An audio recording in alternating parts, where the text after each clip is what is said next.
Hey everyone, I'm Jay. I'm Sophia. I'm Fishsticks. And I'm Scott. Welcome to Witches Betwixt.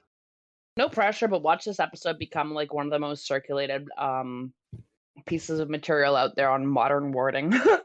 Bruh. I really need to actually get my fucking What? book written. Like, I really need Like- to finish what I started there.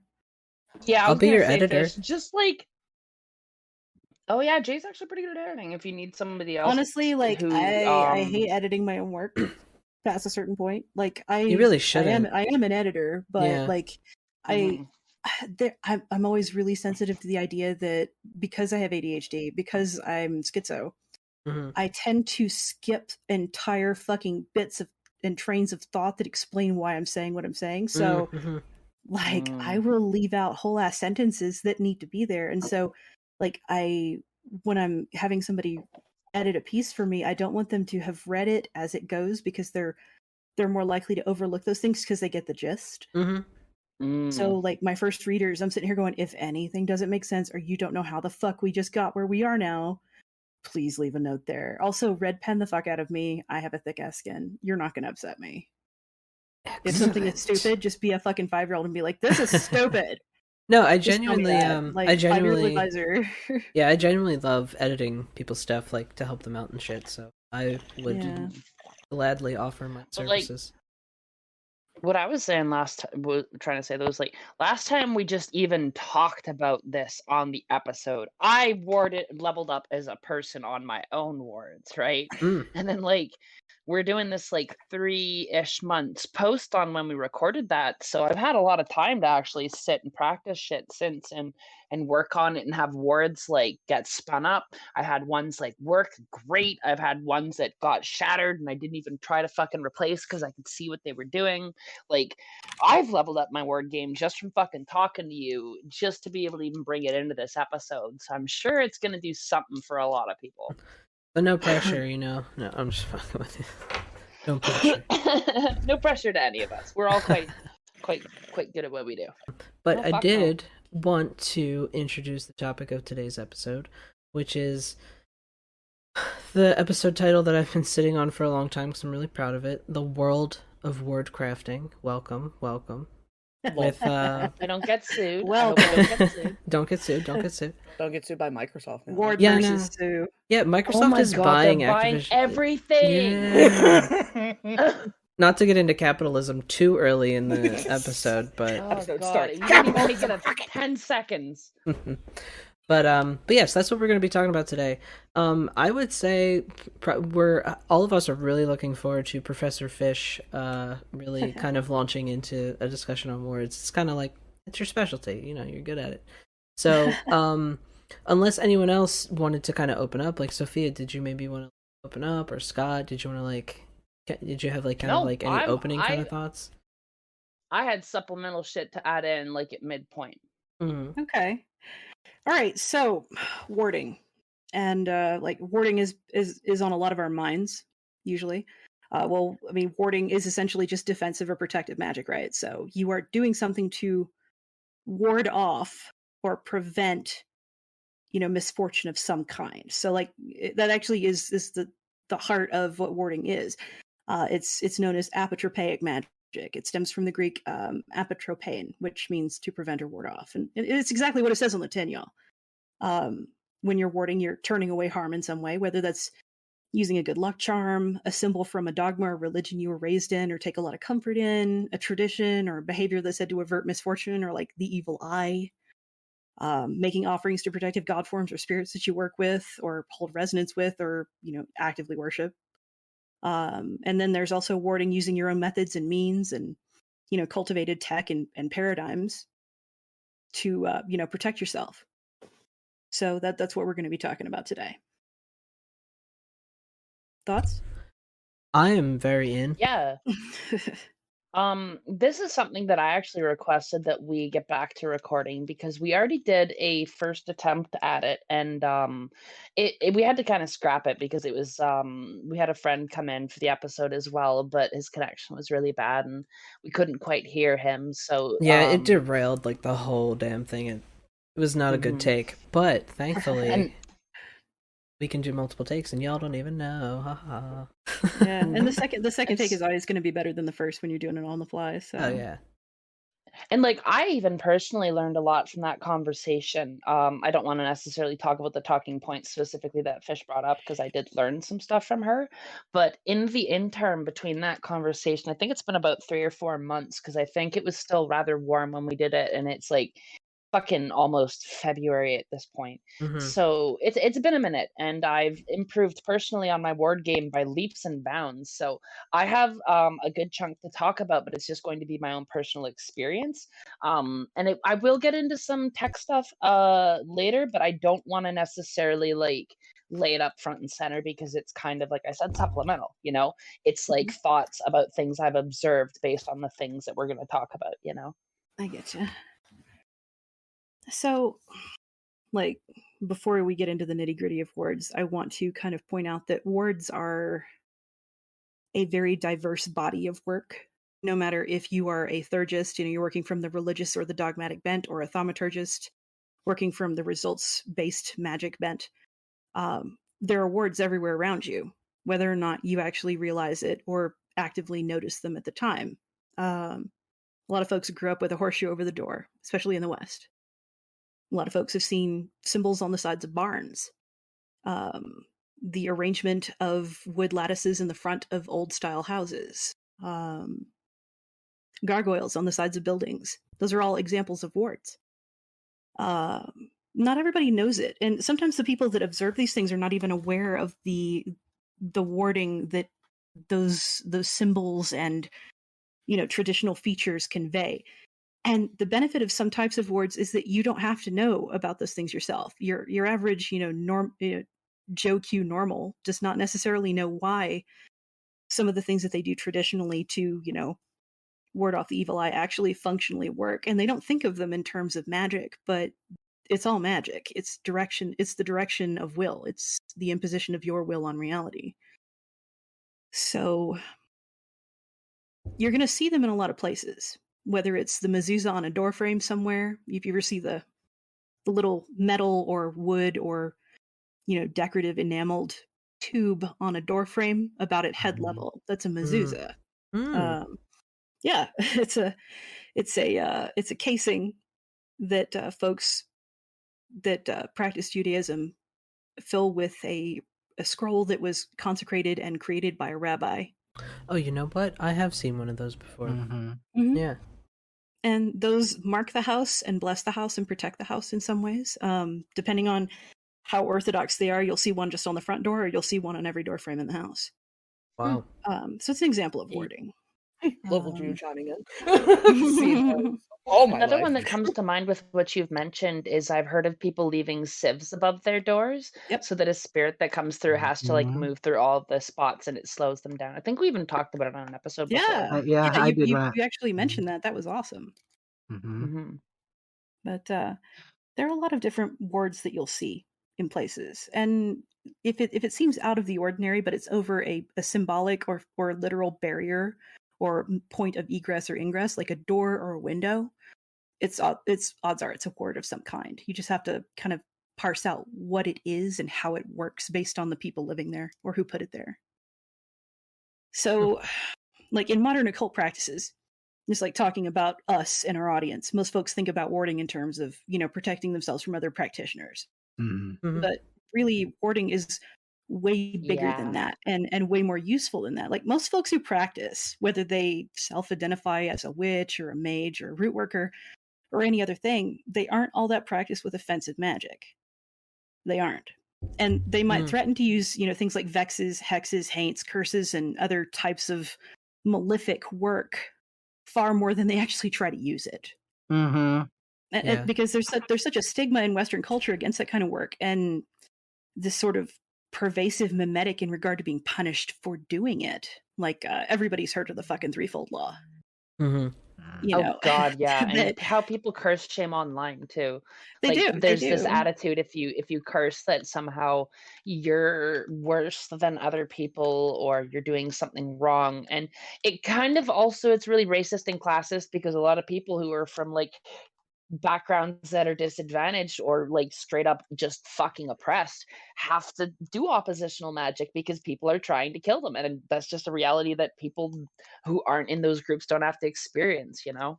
Yeah, and then there's Mhm. a lot of high-handedness when it comes to it, but like, and it's unfortunate because the same folks that will get in other practitioners' faces whose background they don't know to get off, like go off about curses and whatnot, they're they're being high-handed. They're very, very high-handed. Oh, well, if what you do comes back to you times three. The problem is that those same folks will be pragmatic in their own ethics if it's them doing it. In the Right. same way that Republican women in Texas will go and get abortions because they believe that their abortion is the worthy one, even if Oh nobody else's yeah. is. It's the Right. same Mhm. shit. It's the same Mhm. shit. It's double standard. But Mhm. like in the end, being exposed to the threefold law mimetic, even if they try to go out and do it, they often have so much self-doubt and guilt and uncertainty about the process and all the rest of that they'll accidentally self-target without realizing they did, which only reinforces the Mhm. mimetic further. It's like if you go into it with any doubt or uncertainty, some of that impulse you're throwing down range is going to target you instead.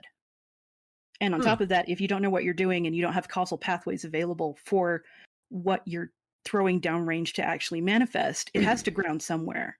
It's either going to ground in someone or something around your target, or it's going to come back and hit you in the face. Mhm. You So, know what? That kind of reminds me of something Mm. in the Harry Potter book, right? When they're talking about the unforgivable curses, the 3 unforgivable ones.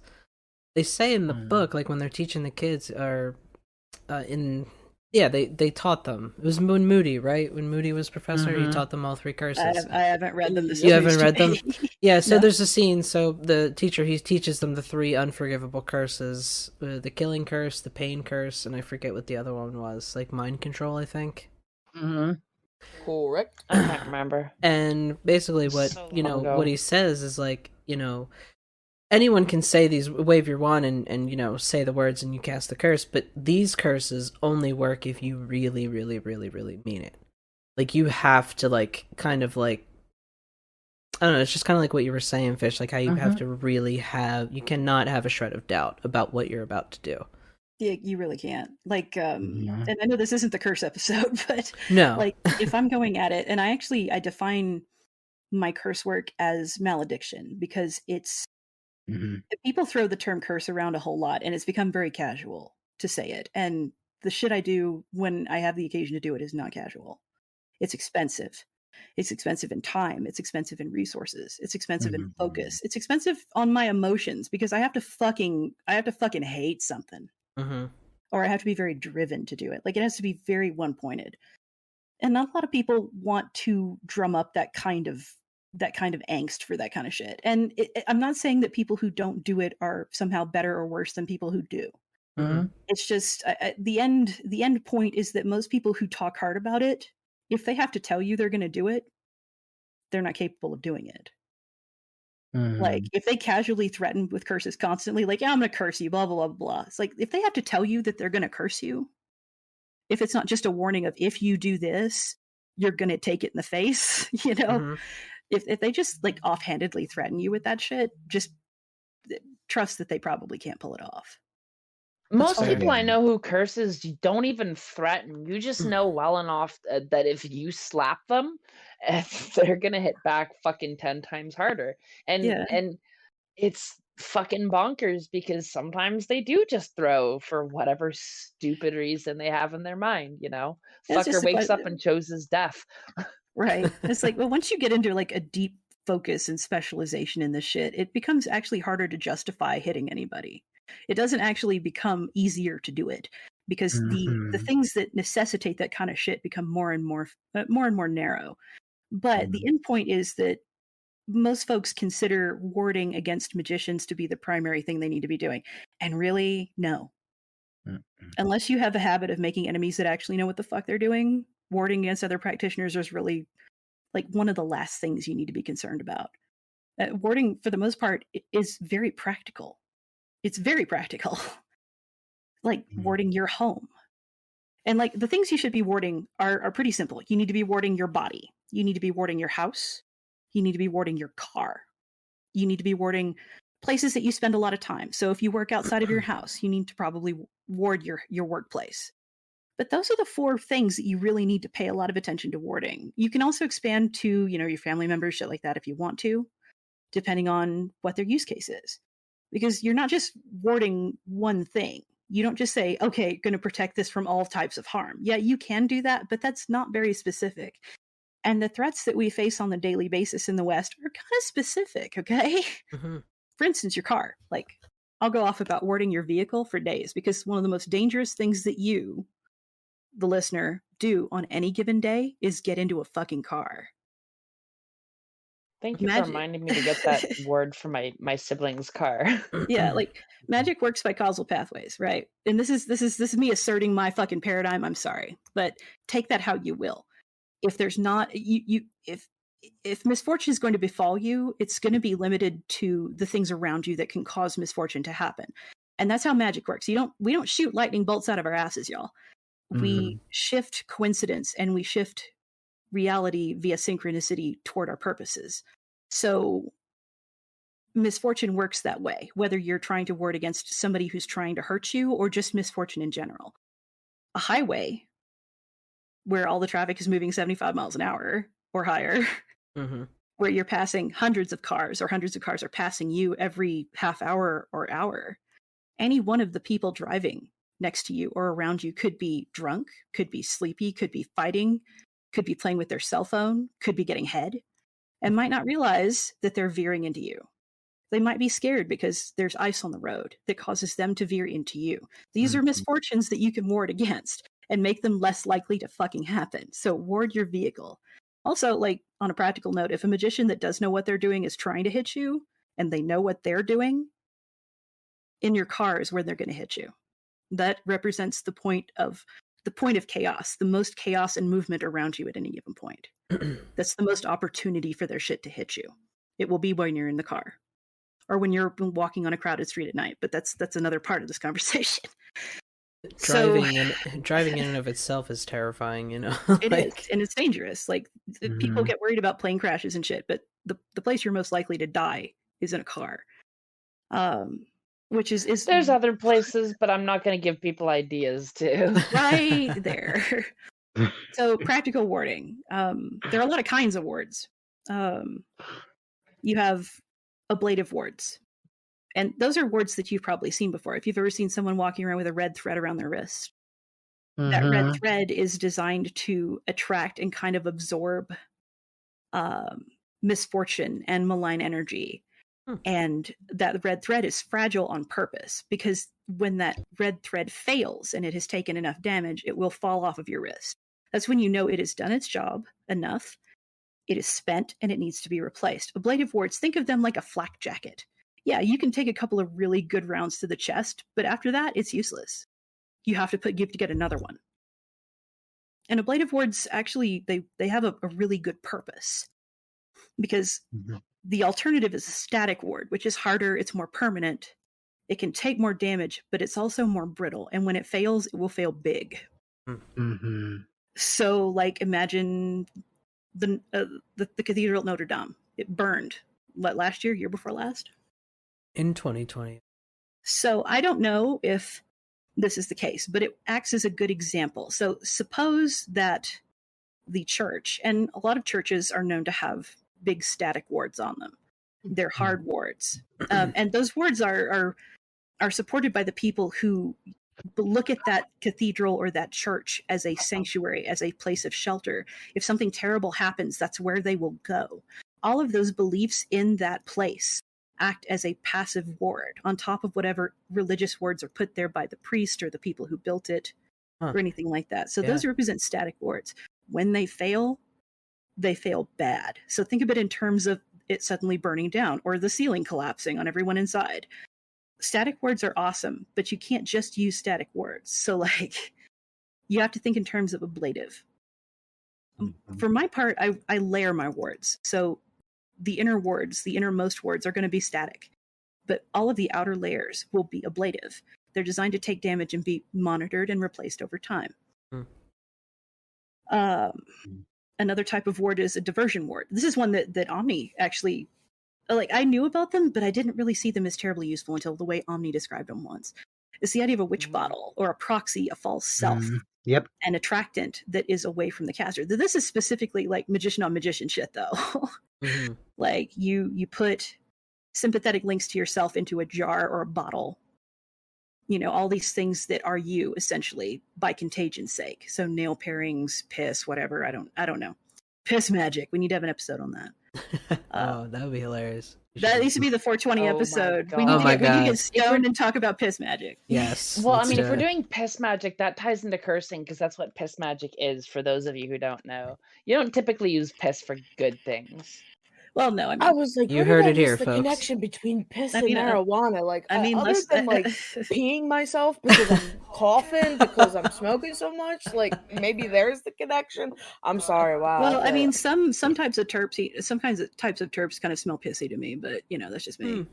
But I mean, like, I yeah, hear unless that. unless you're Bear Grylls, like using piss for something is not a beneficial thing. No. So, but a good example of words that you use as a magician are ritual words. Things like when you lay down that circle, that ritual circle where you are the center point of the reality at that point, your axis mundi, or a line or a barrier that you're working within or outside of. Those are wards, ritual wards. But daily wards are, I guess, differently structured, and of course they have different purposes. So, say you're warding your car.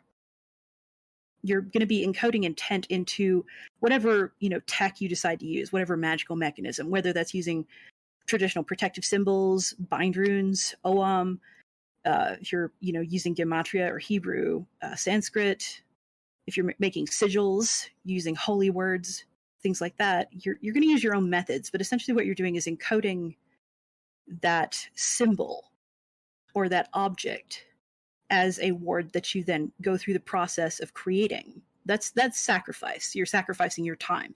You're sacrificing the materials depending on what you're doing, and you're sacrificing, you know, the focus it takes to make those things. That's what reinforces part of your magic, and then you're putting those on the car somehow.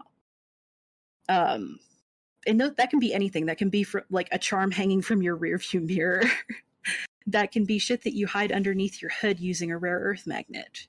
It can be little A braid of sweetgrass. a braid of sweetgrass, yeah. It can be like a little glow-in-the-dark statue of the Virgin Mary on your dashboard. It can be little hairline fine sigils that you have drawn on the inside of your windows, and your dashboard, or not your dashboard, your windshield, and your rear view, and then put tape over to keep them from wearing away, or leave the tape off and use that as a sign of ablation. One of the things that I always advise when someone's trying to ward their vehicle is to use rare earth magnets or paper that they've prepared. So, like, get yourself some traditional, like, rice paper, get yourself some birch bark. Cloth will work. Really, anything that you subjectively hold meaningful, no matter what it is. It can be goat skin, vellum, yeah. And you put your holy words, your symbols, your signs onto that, and then consecrate it, and then go out and put those at certain points on the vehicle. Now, I'm very thorough about my car because I'm one of those people that does get into the habit of making enemies that know what they're doing. So it goes at the front, at the back, and at the midline on the vehicle on both sides. And the encoding that I put into those things is like stuff like, I'm hard to see, touch, find, target. I am observant. I will see threats coming.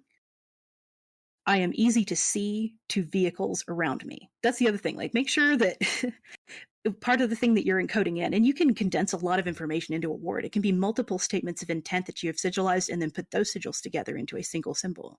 Just so long as you put the effort into empowering each one of them and imbuing each one of them with will, all of that is still there.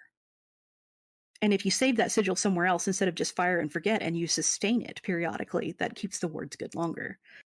But you want to think in terms of the threats that will happen to you. So if you live in an area where there's a lot of black ice in the winter, you know, like 6 months of winter, be like, my tires are especially fucking grippy.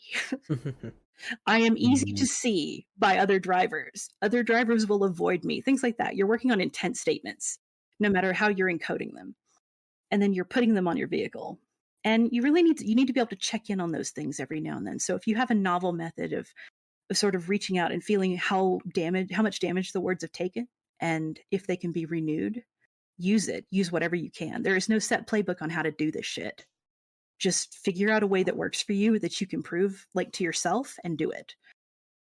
The same goes for your house. And I have a lot to say about house wards, but does anybody have anything to add about car wards specifically?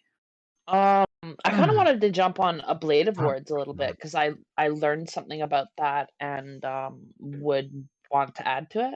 Go, yeah. So, like, kind of something that I do without giving too much of my wards away is I work with herbs, right? Yep. And so, the word that I use specifically, and it's funny because Fish said she has a habit of getting into oppositional fights with other mages because, like, same, I have people reach out and slap my words pretty often, right? So I kind of had to up my game. And after we had the conversation about ablative wards, there's a sacred medicine I use that I'm not going to name just to keep it kind of private, obviously. It wouldn't be too hard to guess if you were to like really know me and like know native culture, right? But I work with that plant specifically, and I have like bundles of it set all around my room over like every opening, every door, every closet, you know, because like closets are a huge liminal space from what I've learned about like with spirit workings and how things can kind of use them to jump in between. So if you're working with any type of fresh herbal based wards, pay attention to like which ones take damage and where and how the ward falls apart if it does fail.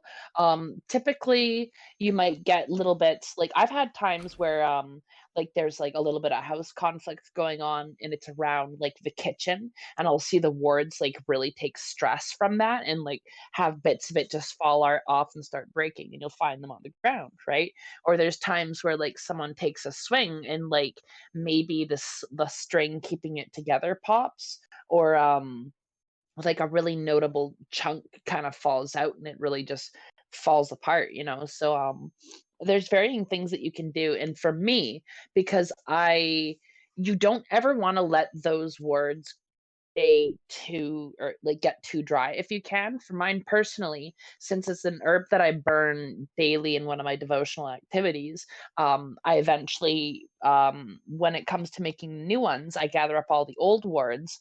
I take the string off and I set the herbs aside so I can burn it, and then in that cleansing process it lets out like what's been sent at me back out, and it's not being held on, right? And then I can get the new ones set up, and it acts as a process of drying herbs that I would be using in my processes anyways. And because it's coming from a plant that is specifically about warding off sickness and harm, and it's like used for those type of things, it's I absolutely ideal with what I'm doing, and it just naturally ties into how I dry my herbs anyways. So rather than having like strings draped across my room with like little branches there that I break off eventually and it causing a mess, I have like very mindful set bundles at each of those points that I take from when I need, and when it comes time that they are dry, I just replace the whole lot of them, right?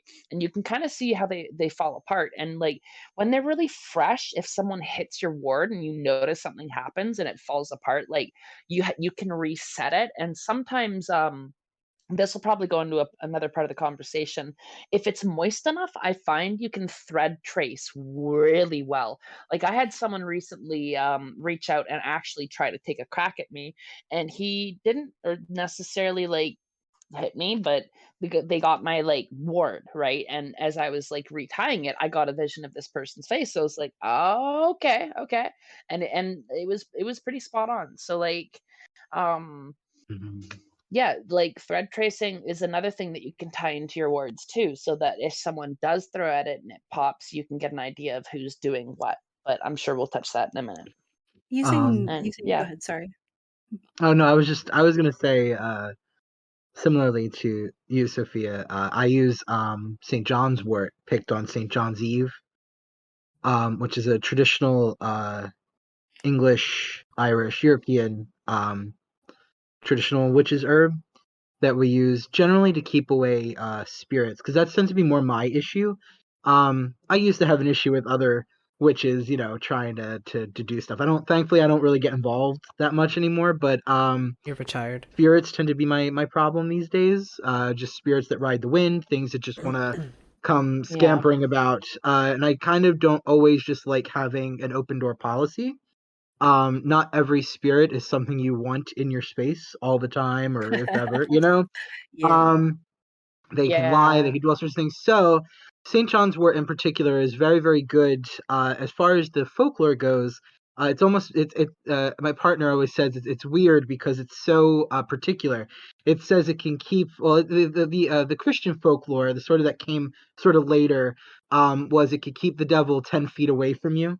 But he always finds like particular folklore like that to be distinctly kind of weird. Somehow for him it feels, it's just funny. But anyway, it's a very powerful tool to kind of keep out all that stuff. But the interesting thing is that it has to be renewed every year. So I have St. John's Eve this year is in what day does it fall on? I apologize. June 23rd. And I put mine up like a little while after, or well, last year. I have to look and see what it was last year. But every year you have to put a new sprig above the door.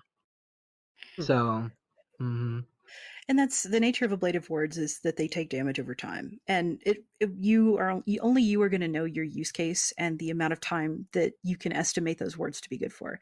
And that actually, what you talked about, the randoms that kind of wander through and drift through, that's another key point of warding. Like I talk about how warding versus magicians is not the primary purpose of the wards. That's very true. One of the things that people seem to overlook is that for lack of a better term, like the astral ecology of every area is going to be different. There are going to be high tides and low tides and storms and things that are happening that, because we only have 1 foot in that, we don't necessarily notice in the same way that something that's exclusively in that realm would know.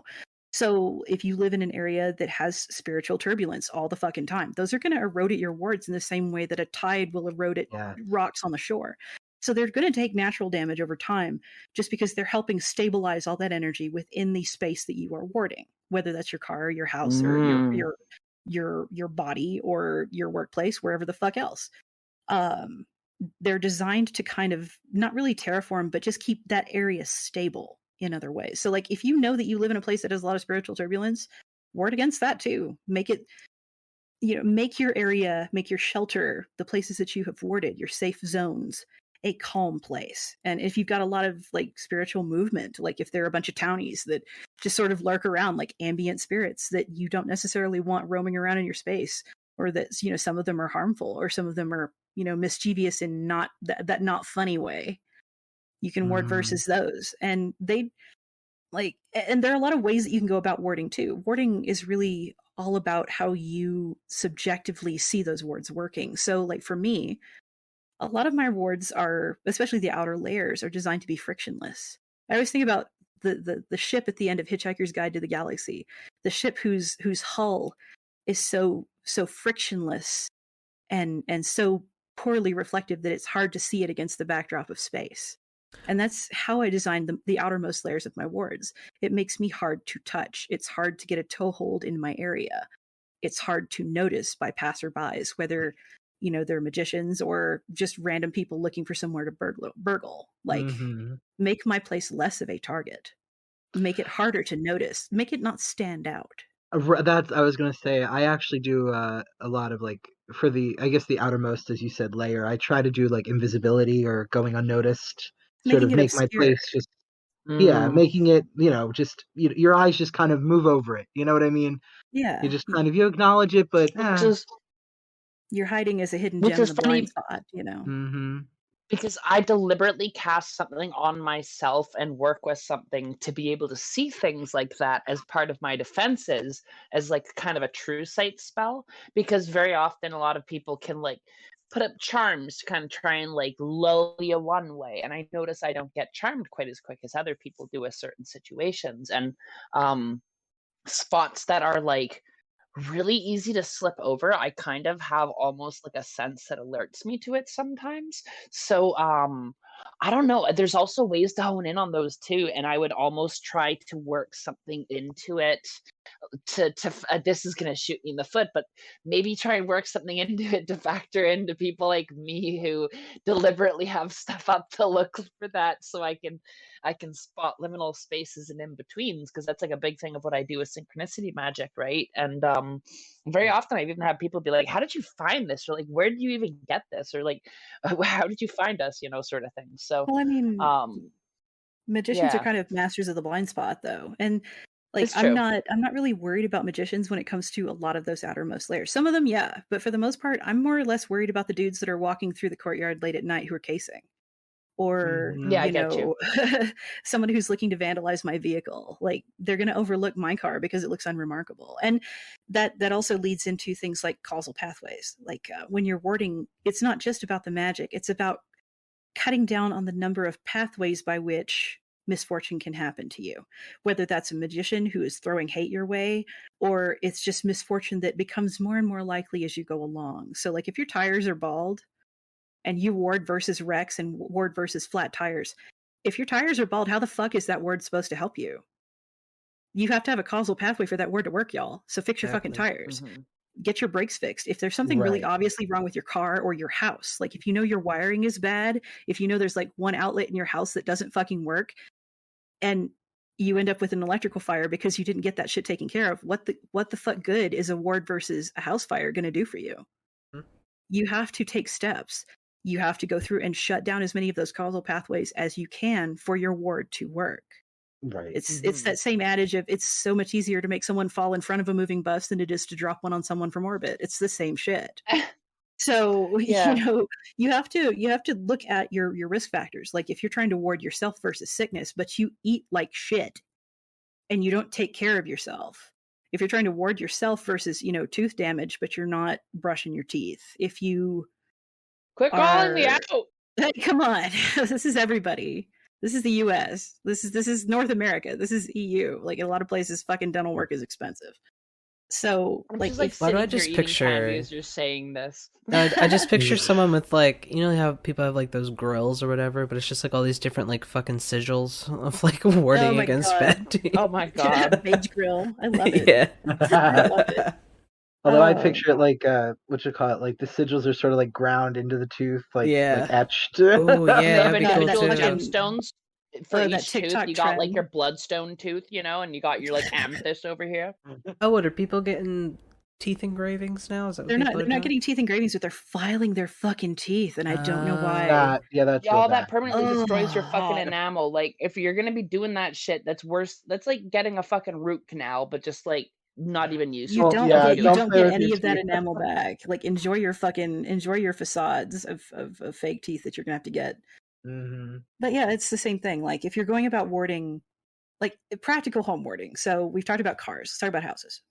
So when you're deciding how to set up wards for your house, you need to look at your primary risk factors. If you live on the coast, like let's say you live on the Gulf Coast, wildfires are not something that you're really all that fucking concerned about, right? Because you live on the coast. What you are concerned about is flooding and hurricanes and storm damage and wind damage. And tornadoes now. And tornadoes, yeah. I mean, our climate's changing all the time. So like really look at the risk factors in your place as you ward your home.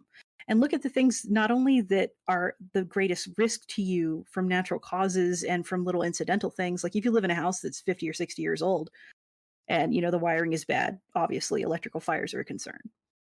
If you live in a really, really shitty neighborhood and you look at the crime stats and you see that the crime stats are kind of boosted up and they're getting worse and you don't have bars on your windows, shit like that, warding against home invasion, warding against being burgled, warding against being vandalized are things that you need to uniquely worry about and focus on. Whereas somebody that's living in like the waspiest neighborhood in Wasp Town doesn't really need to worry about that. You need to look at the risk factors. They might have to worry about a Karen fucking harassing them and put a ward up. Ward versus Karen. That's a fucking thing, isn't it? Oh my god. What would you use for a Karen ward? A rainbow flag. Yes. Come on. or you give her ally cookies and make her feel good and she leaves you alone. Yeah. What'd you say? No, I was like, no, you can't trust like a rainbow flag. No, like a ward against a Karen is like a toddler. A toddler. That's a ward against a Karen. Ward versus Karen is a phone held upright so you're filming her. A camera, yes. Even then, it depends on the color of the child's skin, right? It Oh, does. that is very true. It also depends on what gender you are with that child. The number of stories I've heard about stay-at-home dads taking their kids to the fucking playground and getting called out by Karens because they're apparently supposed to be some kind of fucking creeper. What is that shit? Or like interracial couples who have a child who doesn't necessarily look like them, but they're the full fucking paternal or maternal figure, and then people treat them like they've abducted them. It's a fucking problem. That or couples that adopt a kid that is not the same ethnicity or color that they are. What? Oh yeah, people getting all up in their business. Leave them alone, y'all. But you need to look at the risk factors that are unique to you. You also need to look, especially if you're a magician, you need to look at the things that you are most afraid of, because that's focus. The things that you are uniquely terrified of, because you are a magician, because you are accustomed to weaponizing your specific will and your thoughts, and using them against reality and within reality to shift it, you need to be very sensitive about the shit that you yourself are scared of. And you need to represent those in your wards, because you could be bringing those things about without realizing it, just by being all like aware of them all the time. Like, damn, I'm fucking scared of house fires, y'all. My dad was a volunteer firefighter, and I have seen some shit just because, like, my mother was a dispatcher and they didn't have childcare at 3 a.m, and so I would get thrown in the truck and I would have to go out there and watch my dad go into these burning places and watch people get pulled out of them and hear all the post-mortem about, they had aluminum wiring in their house and that's why it burned. And, crisis response after a tornado and shit, seeing like mobile homes that had been exploded into just chunks. And so house fires factor very highly into my wards. And this is the reason that I'm into wards, y'all. Can I tell you a story? Yes. Go for it. So first apartment that my wife and I moved into was this itty bitty rat trap. I say itty bitty rat trap. It was actually the biggest apartment we have ever had before or since. And we paid all of $380 a month for it because of student discounts and a bunch of other stuff. This is early 2000s, like when the world was young and dinosaurs roamed the earth. But when we moved, this is our first apartment together. First time I'd lived away from home. First time she'd lived away from home.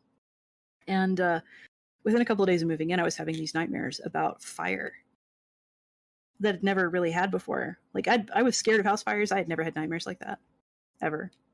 Where I'm like running through the house trying to find a cat, trying to wake up my wife, trying to get dressed, and get outside, get out of this burning fucking house.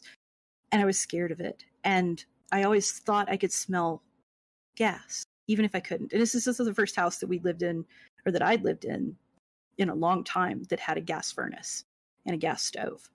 And the gas stove I could handle, but the gas furnace kind of scared me. And so I warded it. And the way I warded it was I used certain materials that were, anti-fire. So I had a friend that had some fire-resistant cloth.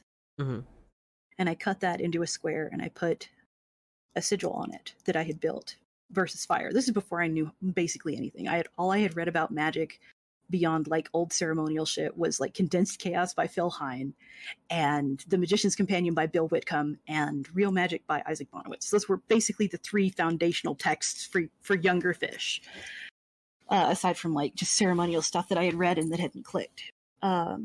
So I created this sigil and I sewed it into that fabric, and then I taped it onto the outsides of the furnace. I went into the furnace closet and taped it on multiple sides of it. And I maintained it. And the place didn't burn for the 5 years that we were there.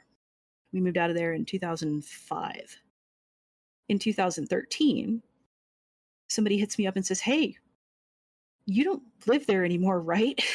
And I'm like, "What do you mean?" Yeah. That apartment that you lived in. Here, just look at this. And they sent me to a news station that was local. And it was a large building, like one of those big several hundred units in a single building apartment. It was 4 stories tall. And it was engulfed in fire. And we had an apartment that was on the bottom left. Like we were far end, bottom left, lowest level. It was basement level, basically. Like we had access to a porch and stuff. Like we could have gotten out from either direction, but it was like the lowest level, partially submerged. And I had left those wards when I left. Hmm. It was the only apartment that wasn't burned. Wow. Yeah. And that was years after we left. That was 2013 when that thing happened. I'll even put the video in the show notes if y'all want, but it kind of outs where I used to live. But Oh, damn. leave your wards behind, because the people who come after you might benefit from them. But wards do work.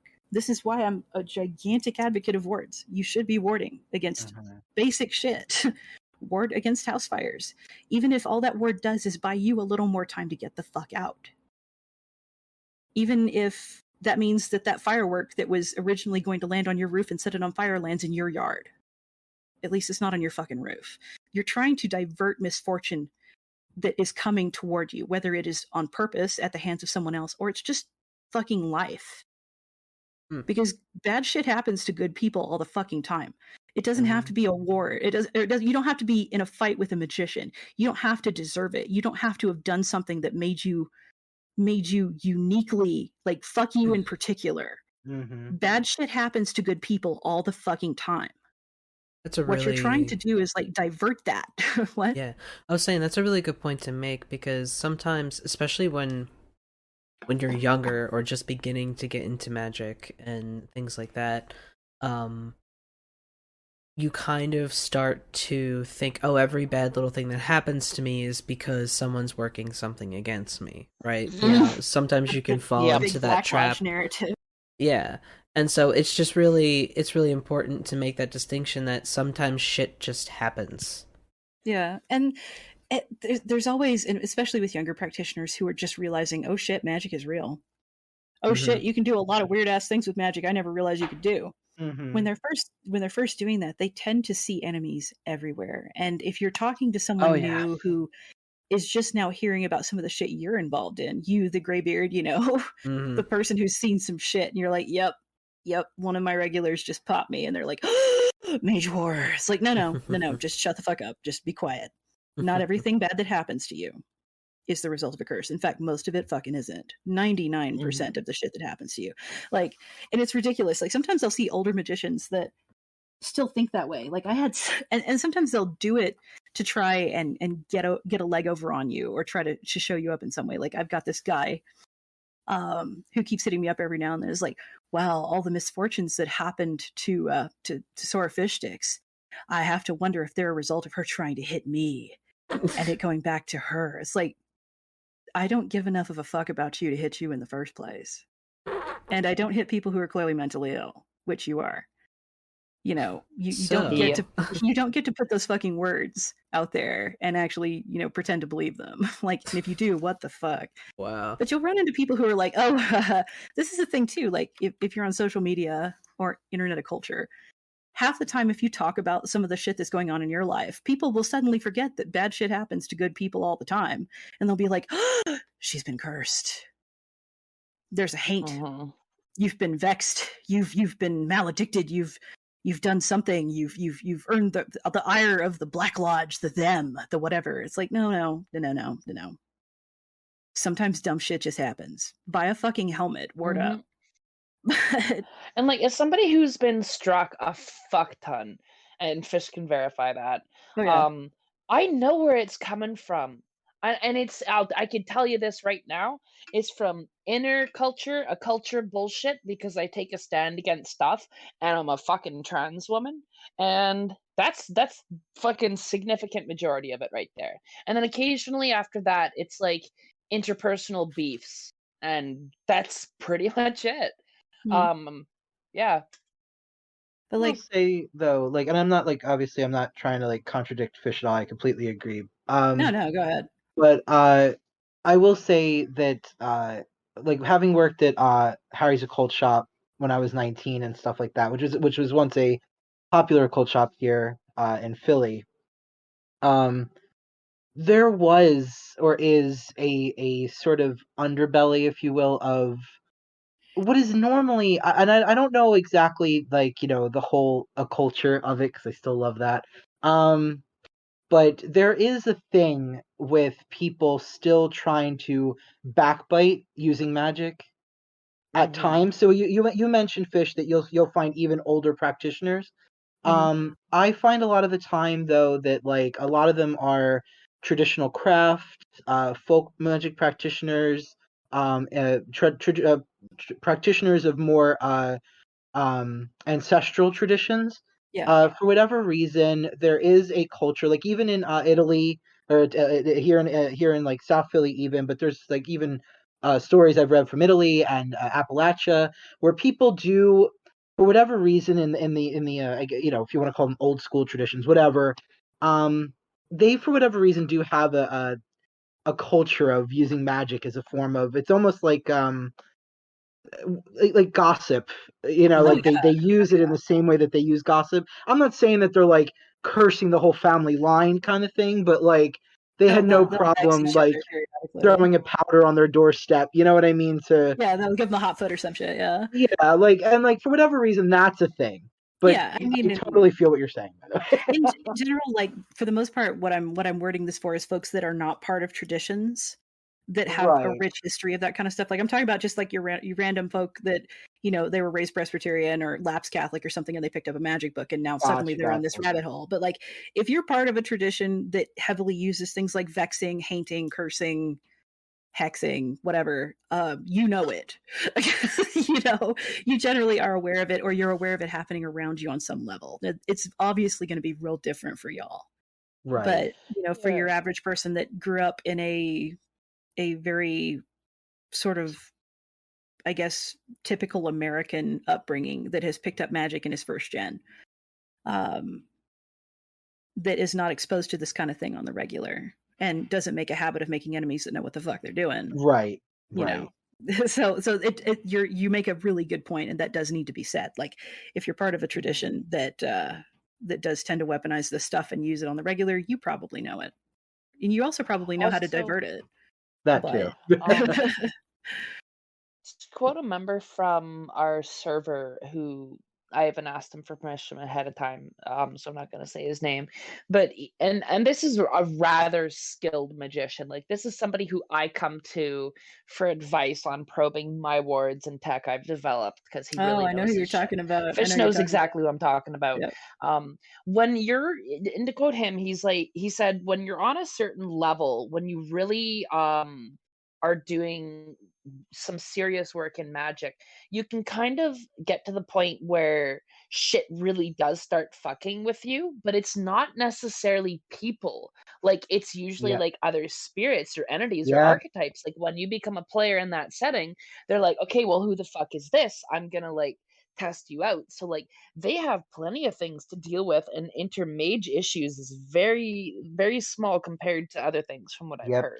So if you're experiencing issues and adversarial stuff, like there's almost like an arc, right? When you're learning magic, like when you're in the beginning, you're not somebody who's really like developed the magical footprint, so to speak. Like there's a lot of people out there who actually do magic even without necessarily being aware of it, and that's why a lot of us actually kind of frown on the term muggle, also because fuck J.K. Rowling, but it implies that these people are incapable of doing something, right? And truth be told, a lot of people are absolutely just as capable of doing magic, and will do it on a subconscious level without knowing that that's what they're doing, and it's just been incorporated into a day-to-day life to the point where it's seamless, right? Like all of us know plenty of people who you might have met who might like use the law of attraction without even knowing that that's what they're doing, or like my would-be air quotations muggle ass father who doesn't even believe in magic but taught us how to fucking douse for water and power lines because he thought it was scientific fact, and he doesn't even know that it's considered pseudoscience, and he uses it in the workplace absurdly accurately, right? And like it's little things like that, anybody can do magic. You're not necessarily like incapable of doing it just because you're not actively practicing, right? Yeah, it's something that I feel, and this is just my paradigm specifically, I think that everybody, like if you're alive and you have a brain that thinks, even partially thinks, you are interacting with reality in the same ways that a magician does. You're just doing it involuntarily. You're doing it without realizing you're doing it. The only difference between someone who practices magic and someone who doesn't is that the magician is aware of what they're doing and has taken at least a small degree of agency over those interactions. Most folks have wishes and thoughts and feelings that they focus on, and they focus on them so hard that they're hitting that point that we would call gnosis. They're hitting that one pointed state of mind over those things. You think that those things don't have an impact in reality? Of course they do. And like belief in things, religious belief in things, whether or not you accept that magic is a thing, if you have a dogma that you were raised in, that you have a lot of faith in, if this sign over a door, to bring it back to warding, if this sign over this door is the sign of your God's blessing, or is a holy symbol, a protective symbol within the dogma that you were raised in or put faith into, even if you don't believe in magic, even if you don't know how it works, you know that it does work. And knowing that it does work, that level of certainty is what puts power into it. That is the same as putting intent into it, except it takes a lot more of it to make it work in the same way. So imagine a church. Imagine a Catholic church. Catholics don't believe, well, they do believe in magic, but they don't believe that they use it. They don't. And imagining or trying to get there's a meme out there that I love, and I think I've talked about it before. It's a picture of a dude in a cassock pissing upside down into a urinal. He's like standing on his hands and pissing into a urinal. And the caption on this meme is asking a priest to explain why what he does isn't magic. And yeah, that's about it. And with Catholicism, it's directing the belief of hundreds or thousands of people within your congregation toward a certain purpose. Let us pray to this thing. Let us do this thing. They are reinforcing their belief on reality, and they're reinforcing their belief in warding, whether or not they realize that's what it is or what they call it. So you'll find passive wards, you'll find active wards that were built by people who know nothing about magic. If you walk into an old Catholic church that still has an active congregation, just test it. Like, see how it reacts. Go inside and feel how different it is inside. Try not to think about how, the church makes you feel in particular. Try to separate your own biases, but pay attention to the space inside of that church, or inside of a cemetery that's still in use that was hallowed, or any other holy place or heavily protected place. So, like, even banks end up with their own weird ass wards because people believe that they're safe there. It's a place where you store your money. It's a place that you trust with the sacrifice of your time, i.e. money. Those places have wards themselves. It's the passive belief of people that they are safe in a place. This just reminded me. I'm so sorry to go off on not like a tangent or anything, but it's relevant. Unfortunately I had an aunt pass away from complications due to COVID earlier in 2021. 2020. And during her funeral, I was actually very impressed by the priest working the mass. As you know, like every practitioner, we kind of, especially when you're kind of able to read, if you will, psychic mind and whatever, and you work on that. I was very impressed to see his control over papal magic, like to actually see him working the mass in a way that I could perceive spiritually was impressive. I've been able to perceive it twice with only two different priests. One was a priest who was very kind, I will say, at my mother's parish. And this gentleman, I didn't know him. He's in Jersey, but to watch him do the transmutation, the wine into blood, the wafer into flesh, that was like, it was actually really impressive.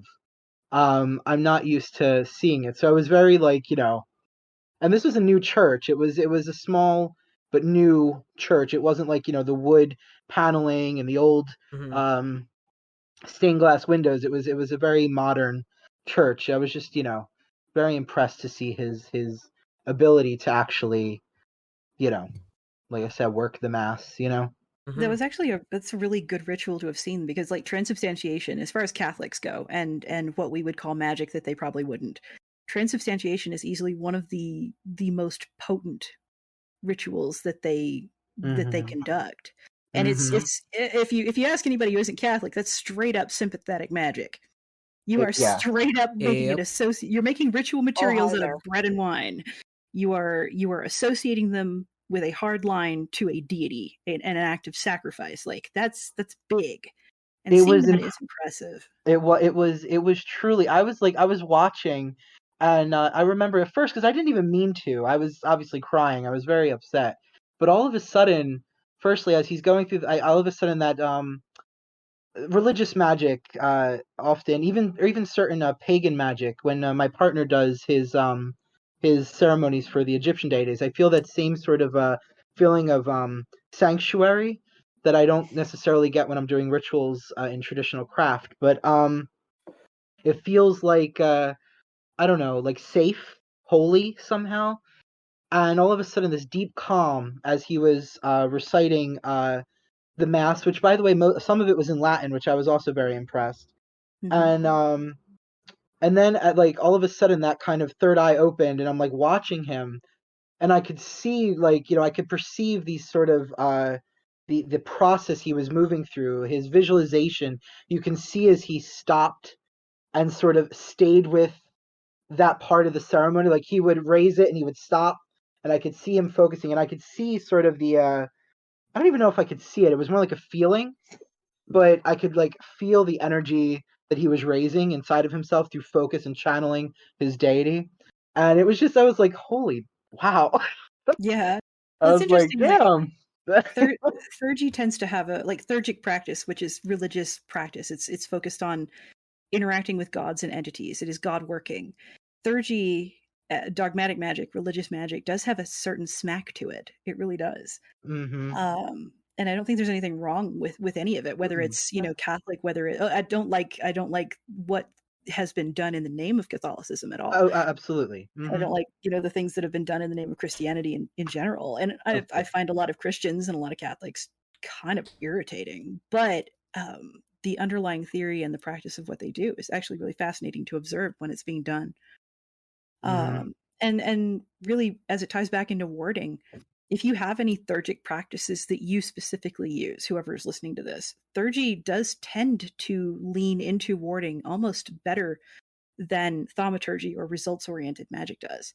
They both can be just as effective, but if you're trying to figure out your shit for the first time and you're trying to go at warding for the first time and you have a theurgic practice to lean into, I would suggest doing that at your first try because you already feel that, you're already experienced with that, you already know what that is. Results-oriented magic has very few rudders.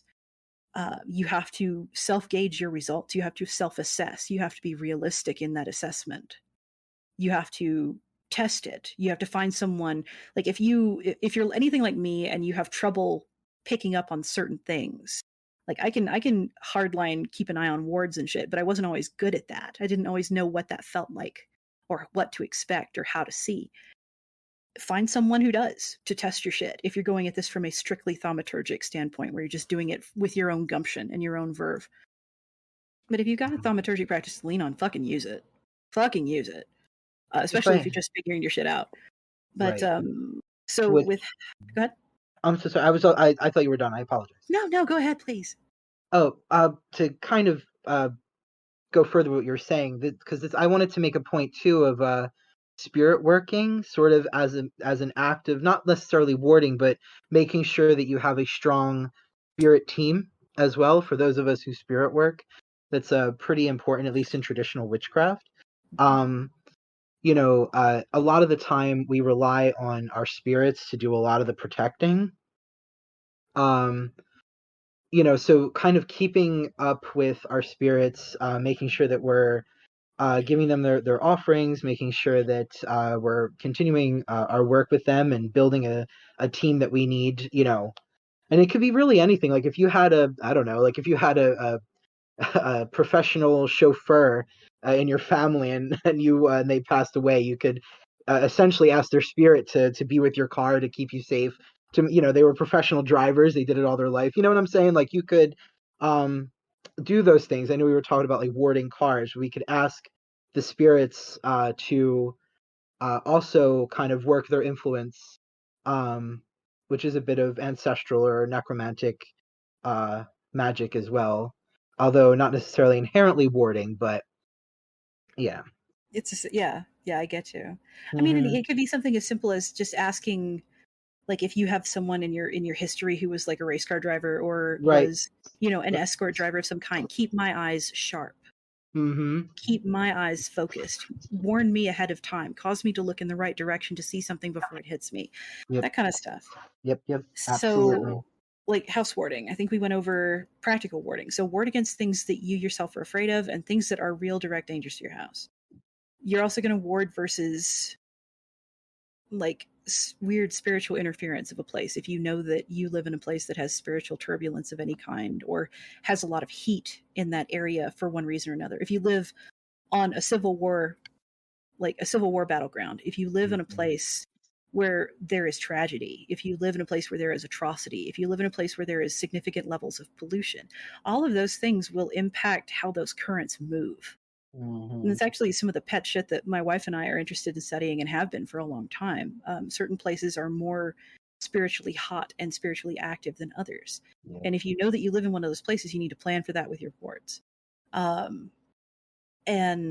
your inner layers need to be heavier and thicker, more static, but they also need to be tended and observed. Your outer layers should be ablative. Use materials. Like, I'm a huge fan of using physical fucking materials for your magic. Don't just do this shit in your head. Don't just scribble a sigil on a piece of paper. Like, make something. Make a token that you see every day when you walk to your front door. Because you seeing it and thinking, oh, there's my ward. That helps reinforce that ward every time you look at it. So that's part of the effect of the horseshoe over the door, the broom over the door, next to the door, the doll, the corn doll, the witch marks that you've scraped into the molding over your door, or the framework. Use materials that can degrade, because even if you don't spiritually pick up on that, sometimes the materials that you've used in their degradation, you're using entropy and their slow decay and desiccation as an indicator of their ablativeness. So sometimes the damage to those ablative wards can manifest by damage to the physical materials, like using sprigs of grown materials, like herbs or boughs, or using a fine thread to hang up your wards. And if the ward falls, you know you need to recast it and you need to rehang it. Using materials that can break. Use things that are brittle, that can take physical damage, so that you know you have a greater chance of knowing when those ablative wards have fallen, even if you happen to forget about it on the daily, which I recommend that you check your wards once a week or so. Like, I do it on Monday mornings. And sometimes I'll do it throughout the week if I know that I'm about to be taking some heavy fire. But, like, just check your wards every now and then. Make it part of your morning fucking routine. If you have a house spirit that you have cultivated over time, like a servitor or a thought form, or if you have an ancestor that protects your home, or a deity, or the adjunct of a deity that protects your home, make the offerings to them part of your daily process. Like, I have a servitor that I've been feeding and keeping for about 20 years now. He's one of my best boys. He turned 20 last year in March. He'll turn 21 in March this year. And his only job is to kind of CYA. He's the one who's supposed to keep an eye out and cause me to look over at that weird little sound that I might necessarily overlook, or happen to think, oh, I should check the door locks, or think, wait, I feel eyes, and glance out the door. So he's there to just point shit out to me so that I see it before it hits me in the face. And that's not even spiritual shit, that's physical shit. He's not even built for spiritual shit. I have other things to do that. His job is just to pay attention to incoming threats and help me see them ahead of time. And even just an assistant in your alertness is a good thing to have, man. So, like, make those offerings part of your daily work. Even if you kind of glaze over why you're giving those offerings, you're still giving those offerings. That's still sacrifice. And sacrifice is one of those currencies that reality almost universally accepts. Like, if there were currencies of magic, sacrifice in the abstract sense would be one of them. It's a sacrifice of your time. It's a sacrifice of money to get that expensive incense that the house spirit likes, or that specific kind of cigar, or that specific kind of rum or gin or candy or token, anything. Those are elements of sacrifice, because that money is something that you earned with hours of your life spent doing things that you'd rather have been doing anything else, right? Like, going into a fucking call center for 7 or 8 hours, doing work on a daily basis that odds are you don't necessarily enjoy all that much. You just spend an hour of that time doing that thing. You are trading that hour of your life by way of your wage into ritual materials. That's a sacrifice. Recognize that. It's useful. So, like, ward your house in layers. Make your outermost layers the ones that either obscure you from the vision of other things, onlookers, trespassers, townies, which is what we call local ambient spirits, or the townies. It's townies or stray cats, depending on what they are. If they're just weirdos that are kind of keeping an eye on the location, they like drift around and they've always been there, they're townies. If they're stray cats, they're other people's abandoned thought forms, or they're the dead, or they're other things that really don't have a home and they're just trying to figure out where to go. And even if you make your wards completely like frictionless and shit, there are eventually going to be things that kind of pick up on, hey, I don't know what's here, but something's here and I like being here. So like, if you invest a lot of time in your house wards, you're eventually going to develop a couple of stray cats living under the porch, and that's okay. Just be nice to them if they are nice to you, and they will also be part of your wards after a while, because if you're good to them and you leave them offerings and you acknowledge them and let them know that they're there, and they decide to stick around, they're also going to be some of the things that respond when something nasty comes knocking. Absolutely. So be nice to your stray cats, yo. Yeah, I think that's another. I think that's a thing that a lot of but and like this is of course at no fault to like the younger practitioners though, but like one thing that I feel like isn't taught enough is sort of respecting the land that we work on, regardless of tradition, but sort of just being able to acknowledge the genus loci in that space. I think because we often forget that we're sharing that space with other thought forms, consciousnesses, whatever. And I think that is, for me anyway, that's that's super important. I think for modern practitioners to remember, whether you're in the city or rural or suburban, doesn't really matter. I think that definitely helps. Also, too, to expand upon something that Fish that you were talking about areas that are just really hot, spirit, like a lot of the time that could be a genus loci who kind of maybe needs something. Maybe there's something that you could do. Maybe like if the area is overly dirty, maybe you can set a neighborhood cleanup. They're just different things that you could, just shooting ideas. Sorry. Oh no, that is a great point. Like, if you live in an area that does have these large ambient entities that have come about and sort of raised their heads and become aware, or land spirits, things like that. If you've got a forest, like, and this is weird ass thing to say, but like, pay attention to the names of the things around where you're living. Yes. People will subconsciously give the scariest names to shit that is magically active, and they don't know why they gave it that name or why that place gives them the chills. But if you have anything that says that's like the Devil's Backbone or Dead Horse Trail or some shit, if you've got Hell's Gulch, Kill Devil Hills, Toad Suck, which is a really weird place in Arkansas, but like, look at the names of the places around you, because people are always in tune with spiritual shit, whether or not they consciously recognize that's what it is. Yeah. And if there's a place in your area that is kind of hot and kind of weird, and it was generations and generations and generations before the land was settled and forcibly inhabited by your ancestors, as opposed to the original inhabitants of this place, they'll pick up on that shit too, because that leaves imprints, that leaves echoes. There are egregores and god forms and spirits that are tied to the land for which there is no longer a human presence. They're essentially orphans, and sometimes they are very upset, and sometimes they are very angry. And it behooves you to be aware of them and not take the tone of everybody get off my fucking porch, because you're only temporarily like occupying that space. They are there for the duration, and you can either be friends with them, figure out what they want, what they need, what they're asking of you, figure out how to be respectful to them, or you can constantly be fucking fighting with them and hate your fucking life and have bad shit happen to you at random, or seemingly at random. Like, it pays to be nice to your neighbors. Here in PA, we have a place like that. I think it's called the Devil's Well. It's not in Pennypack Park. It's in our other large park that I don't remember the name of. Fairmount. Rue, you might know it. Fairmount. You drive. Fairmount Park. What is it? Fairmount Park. Yeah. Ironically, the Devil's Well. It's a rock face. It's a natural sort of small little waterfall.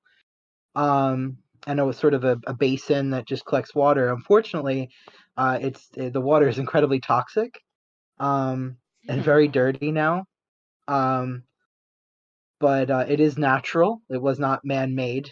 I I've wanna been wanting go. to visit this place Well, so let's bad. go.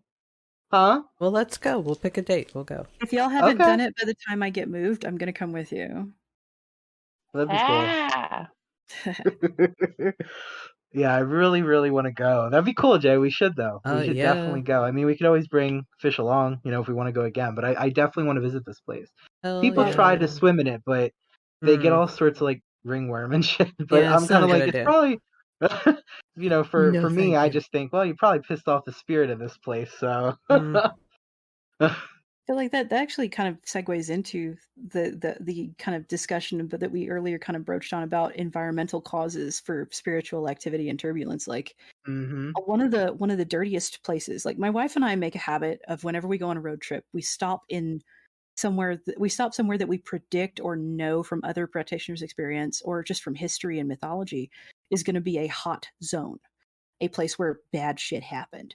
Now, my wife and I met in South Texas, which at one point in time was a fucking war zone. Mm-hmm. A fucking war zone. And a number of practitioners down there, especially folks that are just starting out when they first become aware of things and learn to process and perceive shit actively, they're like, holy fuck, I feel like I'm under siege all the time. I'm like, yeah, that's the area you live in. You can ward against that.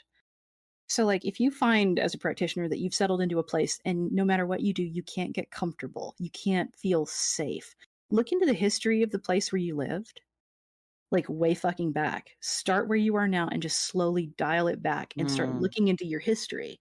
Mm-hmm. Because if you live in a war zone, if you live in a place where something awful happened, those are things that you need to be aware of and you can ward against to kind of make your space more comfortable and more safe for you and less turbulent, because those kinds of places also have a weird effect on magic.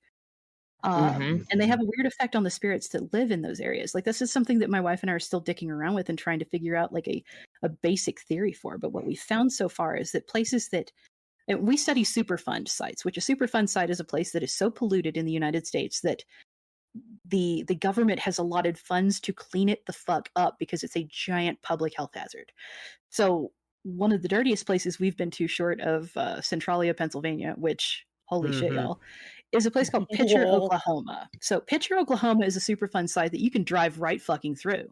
It's the site of an old lead mine, and it's a lead mine that got us through World War II. They mined so much lead at that place that there are giant piles of aggregate, crushed aggregate from lead mining and lead refining. They're called chat. Unfortunately, those piles are also very poisonous because they are covered in lead dust. And nobody knew that until the 80s when kids started coming down with fucking lead poisoning. And up until then, they would let kids go play in the chat. They would dig out the chat and put it in the back of their truck to fill sandboxes.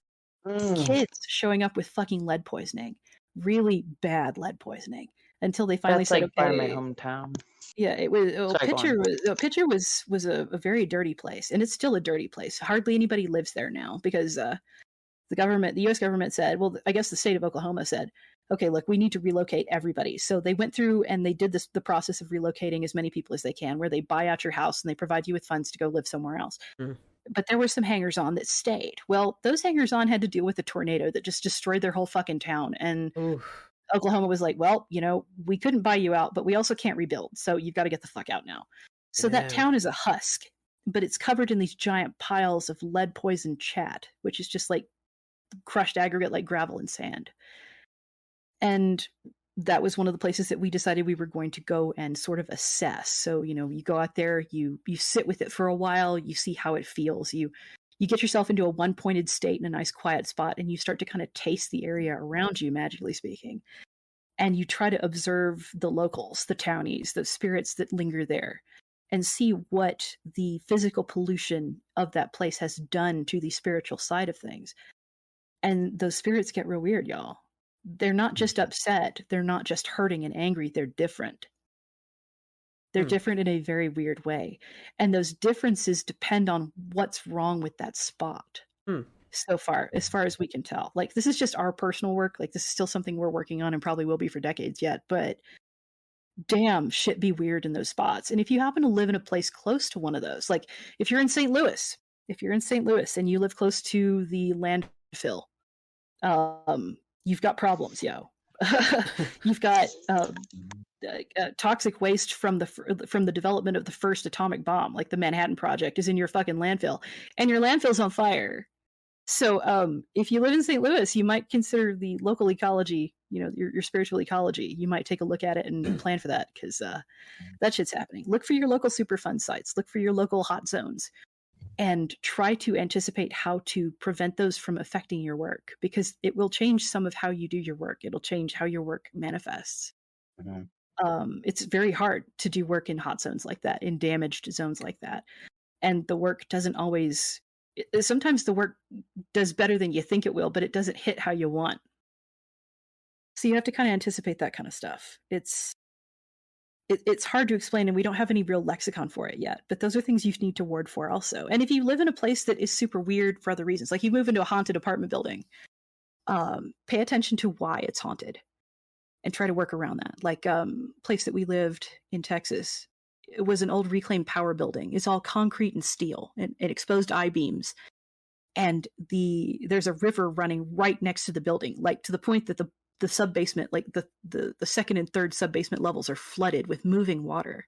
Jeez. So you've got those big steel I-beams that are driven deep into the ground coming up into your apartment, and you've got running water along with those steel beams. You've got an electrical substation, about 50 feet from the building that's replaced the building you're living in now. Well, That kind of place also has a weird ass effect, because you've got running water and steel, and you've got electrical current all the time. It was a tuning rod, y'all, and it either was really pristine and you could get a lot done, or you couldn't get anything done. Or a complete headache. Yeah, but warding, that kind of thing will also have a stabilizing effect on your space, even if it erodes it real fucking fast. So, like, know where your moving water is. Know where iron deposits in the dirt are. Know where your power substations are and where your big electrical lines are. Because those things, we don't even know, like, if electromagnetic fields and shifts in EM fields affect magic, but we do know that they affect the human brain. I was gonna... So, like, knowing that kind of shit's useful for your magic, too. Yeah. There's a place out here in Toronto, actually, that comes to mind. It's called the Don Valley Parkway. It's really strange to me. As somebody who grew up in, like, the middle of fucking nowhere, I can almost navigate by just memory or intuition of which compass direction is which, even sometimes when I can't see the sun or the stars, right? If I can see the sun or the stars, it's a dead fucking giveaway, right? But the Don Valley Parkway has, like, a whole waterway coming in, like a whole drainage system for, like, underground water, and then they have, like, a whole bunch of power lines getting run through there. And if that isn't enough, they have a highway system there too. oh shit. So it is the most energetically condensed area I have been in, and it's so hard that in broad daylight I've mixed up north and south, and I do not fucking do that. Wow. That kind of place is really scary. Like, if you have, and this ties into sort of the zones of strangeness, and it would be nice to, I just left a note for us that we might collectively discuss, like, zones of heat and zones of strangeness. But you hear stories about seasoned hunters that go into a forest, and suddenly, despite knowing that forest like the back of their hand, they get turned around and don't know where the fuck they are. That's a sign of a place that is hot, or a place that is weird, or a place that is strange. Pay attention. I'll tell to you that a very brief story about that. In that Don Valley Parkway, I walked into what I would consider a city park. It's not even actually a park. It's like those areas where the city can't possibly develop every little bit of green space out, and there's what I call the in-between spaces in cities. And this is famously where you find a lot of homeless people who gather together and camp out, right? And this spot is 100% one of those, right?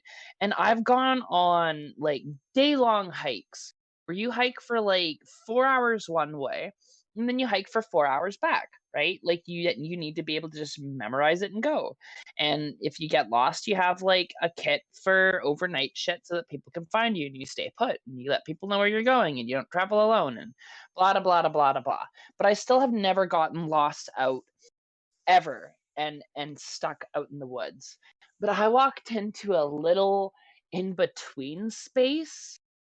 I took a couple in between paths, and this was when I was like trying to find firewood in the summer of 2020, and I got turned around, like literally turned around by like a butterfly that came around me and spun me around, and like suddenly I was in a different part and I couldn't find my way back, and the path behind me was gone, like Ooh. and I Yeah. used my bush knowledge.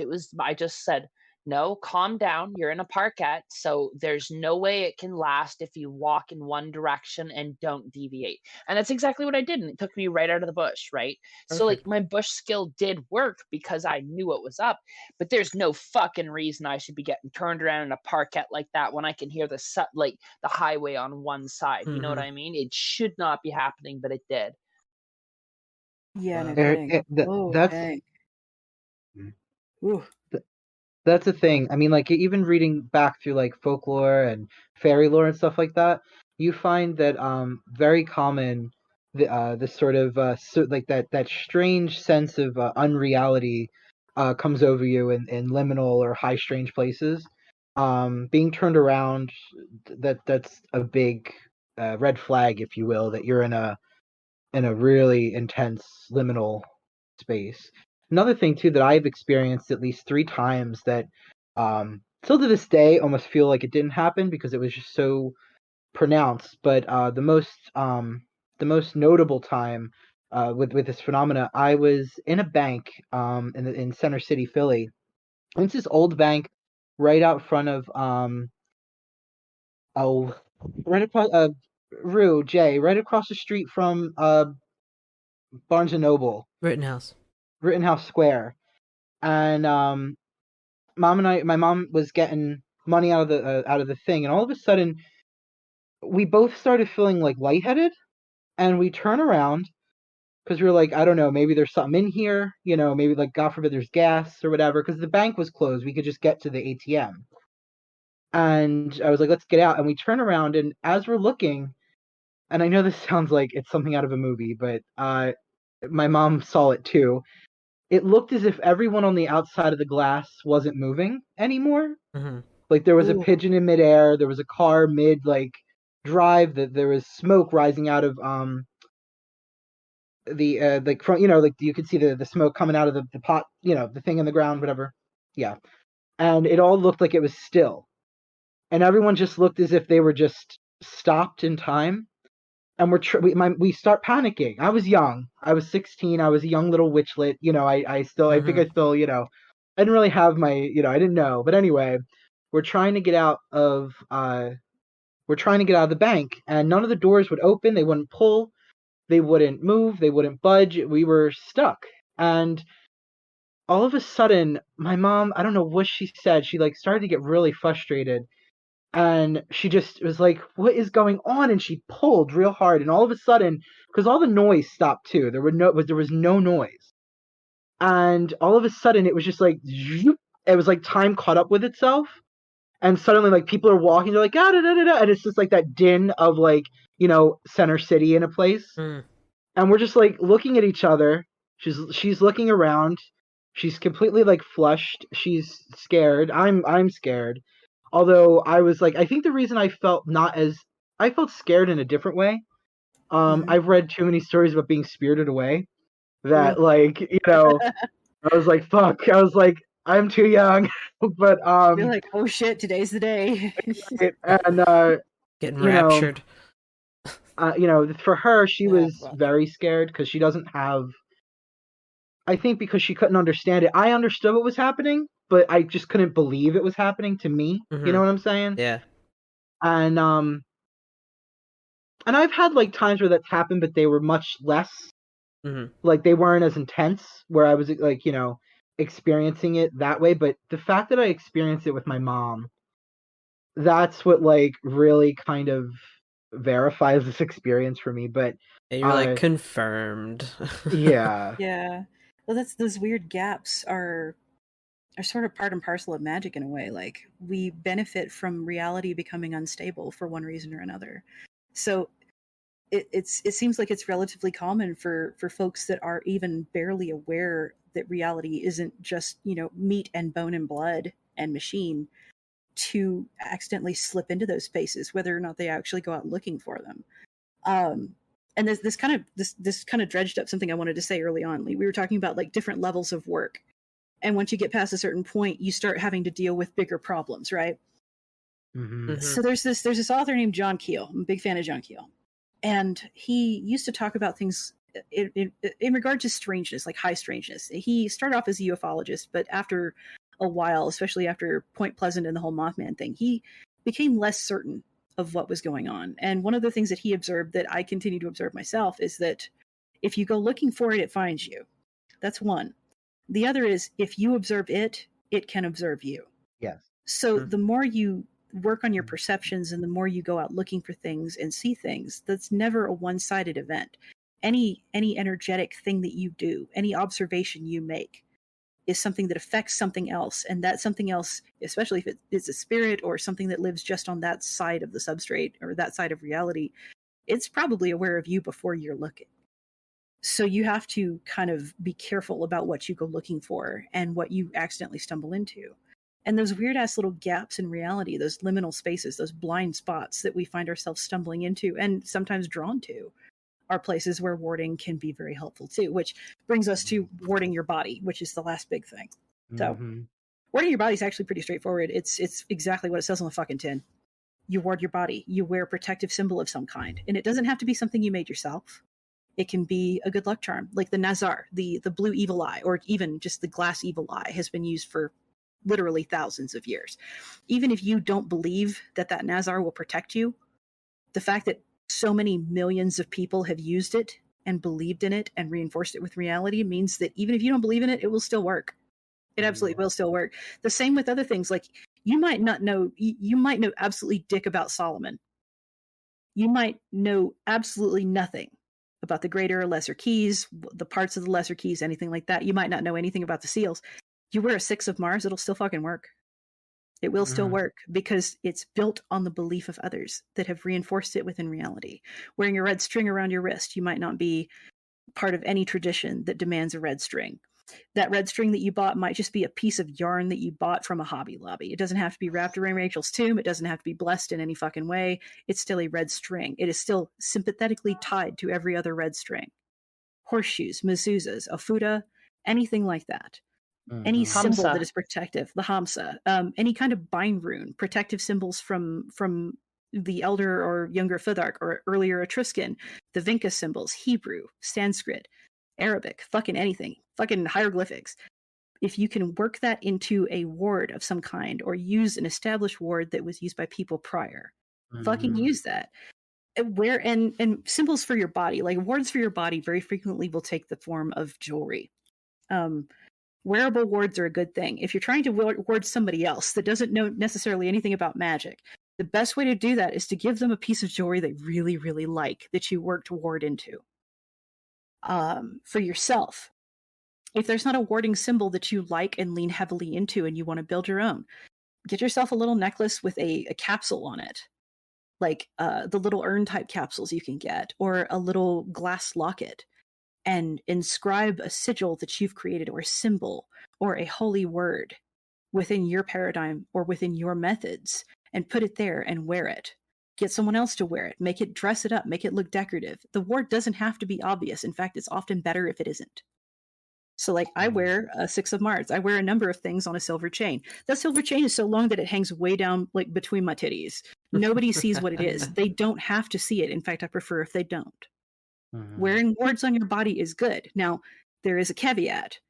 If you're going to get warded tattoos, and this is just my experience, if you have decided already that you have a ward that is tattooed onto your body, you need to put some ablative wards on your body too. So like worn wards, like a necklace, or a token in the sole of one of your shoes, or in your wallet, something that you always have on you. So if you never go anywhere without your cell phone, put that ward in your phone case.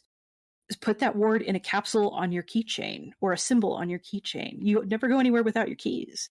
Something that you cannot bear to be apart from, even if it's just your fucking vape. If you are a nicotine addict and you vape constantly and never go anywhere without it, you know that vape's going to be in your fucking hand, so put a ward on it. I used to have to ward my keys so that the Fae wouldn't take them. That's another thing. Like, you can ward them from being stolen or being lost, and make it less likely, or make it easier for you to find them. Just put it on Fuck, I something need to that do you will that. never be away from, whether it's the sole of your shoe, embroidered into the collar of your jacket, something slipped into a pocket in your pants or your belt. If you wear a belt buckle, inscribe it on the inside of your belt buckle. Keep it on your body. But if you have a warded tattoo, please take my advice and wear other wards on top of that, because that warded tattoo is a lot like a static ward. It doesn't change that much over the years. It's going to fade some. But that ward will eventually get overpowered by other things. It will take damage. And it will absorb that damage. And where is that ward? It's on your body. So when that ward goes, where does all of that damage it absorbed go? It goes into your body, y'all. So you probably ought to be careful about that. Yeah. Especially if you have a tendency of making enemies, because like if someone figures out a way to get around that ward, and this is the other thing, if your wards fail, and this is magician on magician shit. So like if you pissed off someone who knows what they're doing and they start popping you, learn from the way that your wards break. Pay attention to it. Don't just be like, oh shit, my wards failed, I'm getting hit. Oh no. No, go at it like a fucking forensic scientist. Look at the position and the way that the wards failed, especially right after it happens. As soon as you notice, put yourself into that state, that perceptive state, and figure out how they did it. And then fix it. The best thing that someone can do for you when it comes to warding is break them. The reason I say that is that the more you get your wards hammered on, the more you figure out how to make them more effective. Let people fucking pen test you. If that dumb little person on Tumblr says, yeah, I'm gonna curse you, go fucking bring it and give them your fucking tag log. Just dare them to test it and see if they can. And if they can, figure out how they did it and then fix it. And just let them keep hammering at it, especially if you know that they can't really hurt you. Especially if you know that they are new at this and they're just kind of angrily slapping at a glass door, but they're going to bounce off like a cat jumping into one head first. Like, let them keep hitting it. Let them test it. They're doing you a favor. They might not know it. You shouldn't tell them either. But yeah, let them wail on you. I have one, I wanted to add something too. I had a really creative idea, Fish, about tattoos. Another thing that you could do if you're good with green magic, you could also make a protective balm to continuously apply to the tattoo with protective herbs. Yo, that's awesome. Right? Keep going. Holy shit. Yeah, what a great idea.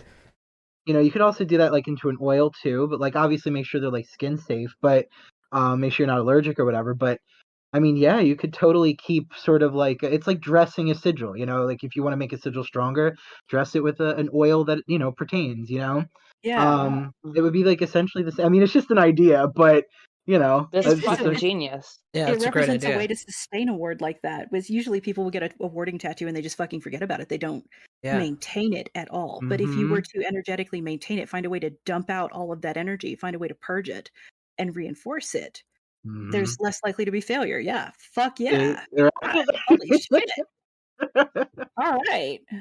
Right. So it's actually funny. I want to jump in. In there because we were literally just. I have 3 tattoos and I've been on a tattoo kick for since I got the first one, and we're actually once we get our tax return, I want to get the sigil of Lilith and Lucifer overlaid over top of each other. And I want the lines of Lilith will be snakes and the lines of Lucifer's will be vines. And I'm going to get it on my lower leg, kind of like as a grounding thing, because I work with both of those guys. So that's actually something I'm looking to get done soon. That's fucking rad. Awesome. That is rad as hell. So I think the only things we haven't really touched on are wards versus other magicians, and Omni points out physical construction of wards. Yeah, and actually I was going to bring up, because it ties into just what you were saying, when someone slaps your wards and breaks them, they do you a favor. That's actually something I can touch on with like my herbal wards. when someone recently did hit my ward, how they did it was they struck at the thread I was using to hold the word together because it was really big. So I looked at that, reassessed it, went, okay, picked a completely different thread. And I went from like this really big, almost kind of like you could tie it, boots with it thread to like what I use to stitch leather together. This stuff's incredible. It's like waxed thread. It does not fuck around. Like waxed thread is serious business. So like I took that and I tied all of my words with it, and it ties it like infinitely tighter almost than the other one can. And none of my words have ever had a slip on the top since because of how they're tied. Like I can describe this a little bit. When I say tie and bundle, what a lot of people think of is like a traditional stick, which you would see in like a new age store or on like sometimes on like Instagram witch stuff. It's when the herbs are like bundled cylindrical and then they're wrapped around with the string to bind them. That's not a technique that I use or that I've really seen people in my circles tend to use as much. When I'm binding herbs, because I burn them in a dish, because I smudge specifically, what I'll do is I'll bind them by the stalks together. I will take them and line them up so that all of the stalks are together at the top, and then I'll tie them there and make sure not to do it with anything that's going to damage the herb itself that I'll be using. So with lavender is a great example. I can take all of them, line the buds up at the top, keep all the stalks individual, cut them even, and I always cut the stalks on every word I do to make them even, like either before or after I tie them, depending on the length of the stalk and what you need. Like if I'm tying cedar, because that's an herb that I work with, you can cut it after because typically they're rather short anyways. And if you're doing lavender, sometimes you need to do it before and after, but it can depend on how you're tying, right? So there's a lot of little tricks with that, but I don't do like big wrapped around burning smudge sticks, air quotations, because I don't know if that actually really counts as smudging in the way that I would practice it. But they do work as cleansing. I guess I'd call them cleansing sticks for sure. But yeah, it's a different method of tying the herb, and it gets into like why I wanted to talk about constructing your words and how to put them together specifically, right? Because they break physically, and sometimes, like for example, words that you wear, one of the most common causal pathways for them start to wear down is their annoyance on you for wearing them. So if your ward loves having your hair get caught in it and rip your hair off, and it starts to make you fucking mad at it, and then it's going to start picking up all that energy and the frustration, right? um or like for example, the word I'm wearing right now, it's on a chain that's steel, and it's the most reliable steel chain I have because it's the thickest gauge, but the way it's cut is on angles, so occasionally it'll rotate my hair into it, and it fucking pisses me off to the point where sometimes I don't even want to wear it, right? So there's certain times where um what you pick for the word materials will determine how long it's going to go in the long run. And also, magical items and enchanting stuff and objects, you tend to need to pick like finer materials for something, right? It's not to say that you can't like magically enchant a rock, but like a rock, how easy is it to break? You'd have to like probably smash it or drop it depending on its size. Like you'd have to do stuff to it. You could actually enchant a rock pretty fucking solidly because it's just a natural item that embodies what it comes from, the environment it is, right? So like that's fucking phenomenal. Whereas if you try to take something that's like, say, from the dollar store and it's designed to break and you're utilizing that for a word structure, it may not go as far. Now, that said, there are certain things at the dollar store that I do use for my wards, like little tiny bottles, which you can wrap like wire and cord around and like put like little rolled up scrolls into, you know, with like magical seals or intent. Um, but generally speaking, you want, if it's like, especially if it's something you're wearing, like if it's a word that you're setting out like hanging out on your front porch and it's not going to be like smacking against stuff.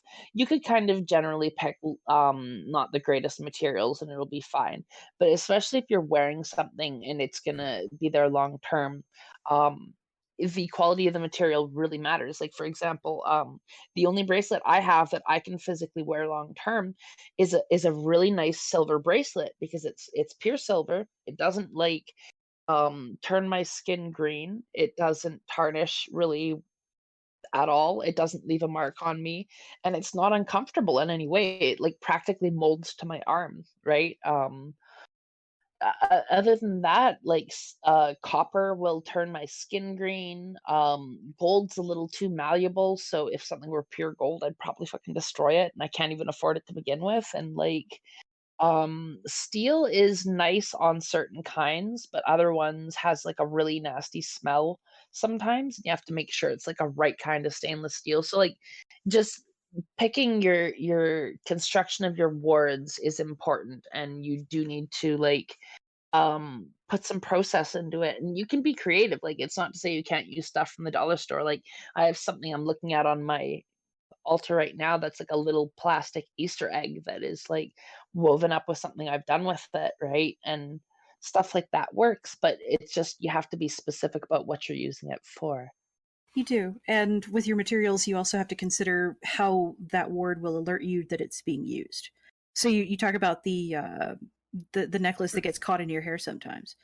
Mm-hmm. Sometimes the way that a ward alerts you that it's taking damage and that it's diverting misfortune is that it will cause you to suddenly be aware of it for no reason. So it gets tangled up in your hair. It gets irritating. Yeah. It gets caught and caught on your collar and starts to kind of close around your neck, or gets caught on something while you're moving around, like it's a bracelet, or your finger or something like that. That can sometimes be a sign that your ward is actually taking a hit. So you need to attend to that and kind of pay attention and see if that's just like dumb shit happening, or if that's the ward kind of informing you in a dumb frame, not actually conscious way that something's going on with it. So with practical house warding, there are a lot of things you can do. Any kind of token, physical I love working with physical materials. A lot of folks don't. That's fine. Do what you do.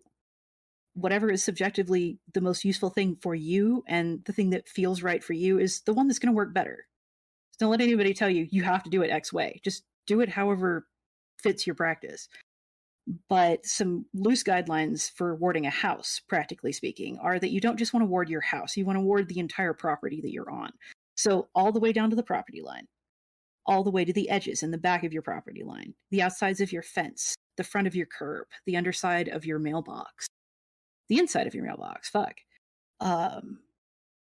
any areas that present a zone of ingress into your property. So if there's a place on your property that's heavily wooded or has a lot of vines and you can't necessarily see everything, clean that shit up. Put a ward there. Put some light over there. My general strategy when I move into a place is I get thin copper tubing, like the kind of stuff that you would use to connect a water line to the back of your fridge for your ice maker. Get some of that shit that's really thin, thinner than your pinky is bigger round, and cut it into 3-inch sections, 4-inch sections, and then ritually produce a couple of pieces of paper that you have coiled up in a scroll and slipped in. Fold over both sides or epoxy it or something else, and then go hammer them at the 4 points of your property line. Something like that, a protection of some sort. And that can work anywhere. Like if you are trying to say you were setting up an occult shop, or you were setting up ritual grounds for a big group of people together, hang those tokens from trees in a loose circle or a loose square, something that you recognize. Hammer them into the dirt. Just be careful not to pollute the area that you're in. If it's going to be a temporary ward setup, you need to be able to find those wards and pull them back up again. Try to use materials that aren't going to damage the environment you're in. The same way that you shouldn't use salt very often unless you don't have any other option. Like pocket salt's a fucking thing, y'all. But salt's also bad for the soil. So try to use something like eggshell powder, something symbolic. Use chalk. Use clay. Anything that can kind of function as salt. It doesn't have to be salt for it to do the shit that salt does. You just have to associate it properly or find the right substance within your paradigm or your set of practices. But going out and demarcating the entire the entirety of the property that you want to protect, your turf. Even if that's not just your property, like your whole ass block, or the gate of your subdivision, if you have a gate or apartment.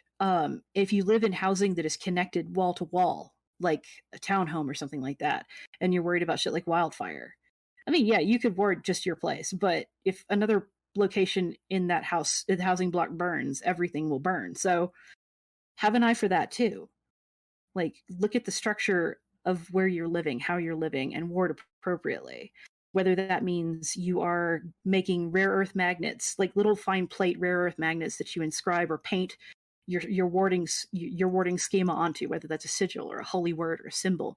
Paint over it in the same color as the steel infrastructure above, and then toss them so that they get stuck up there. That's what we did with that electrical building. We just bought a giant stack of rare earth magnets that were about an inch across. They were thin discs.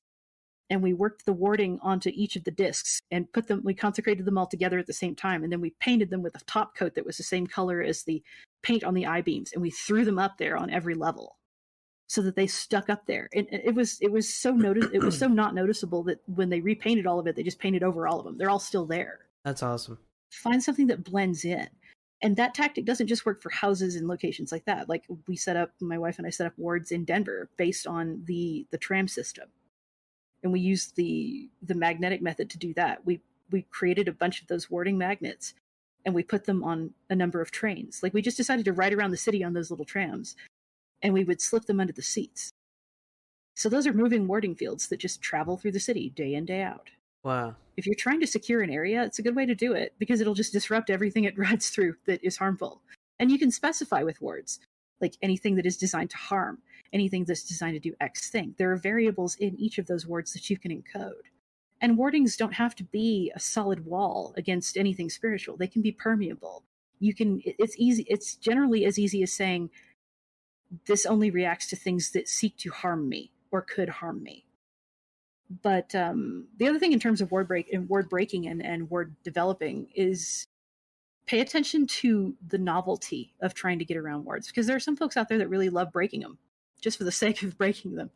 And they're doing you a favor, yeah, but they also come up with some really weird ways to do it. Like one of the people that I go back and forth with kind of on a counting coup basis, which is sort of a fake fight.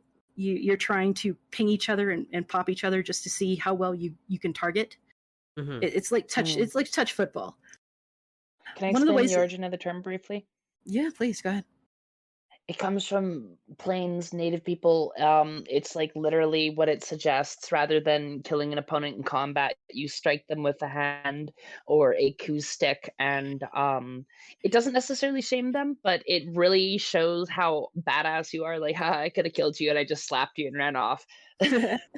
Yeah, it's a fun thing to do. That's a wildly simple explanation of it. Sorry, go ahead. No, that's fine. I'm really grateful to Phil Hine, who was the one to kind of bring the concept of counting coup into chaosmagick specifically.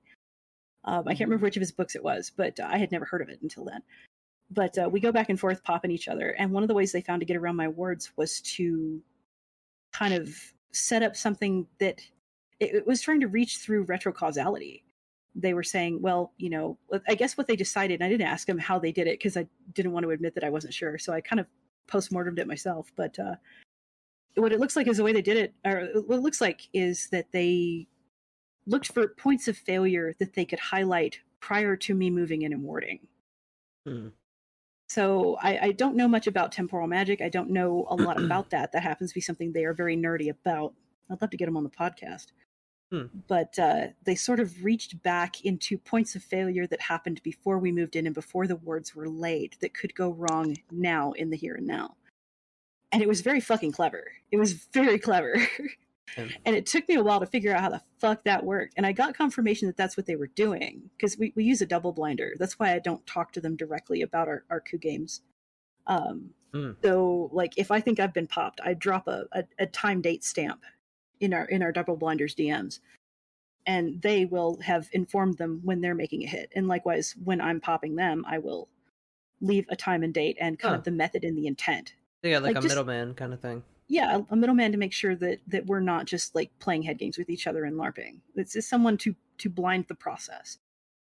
But I got confirmation that was sort of how they did it, and it was very novel.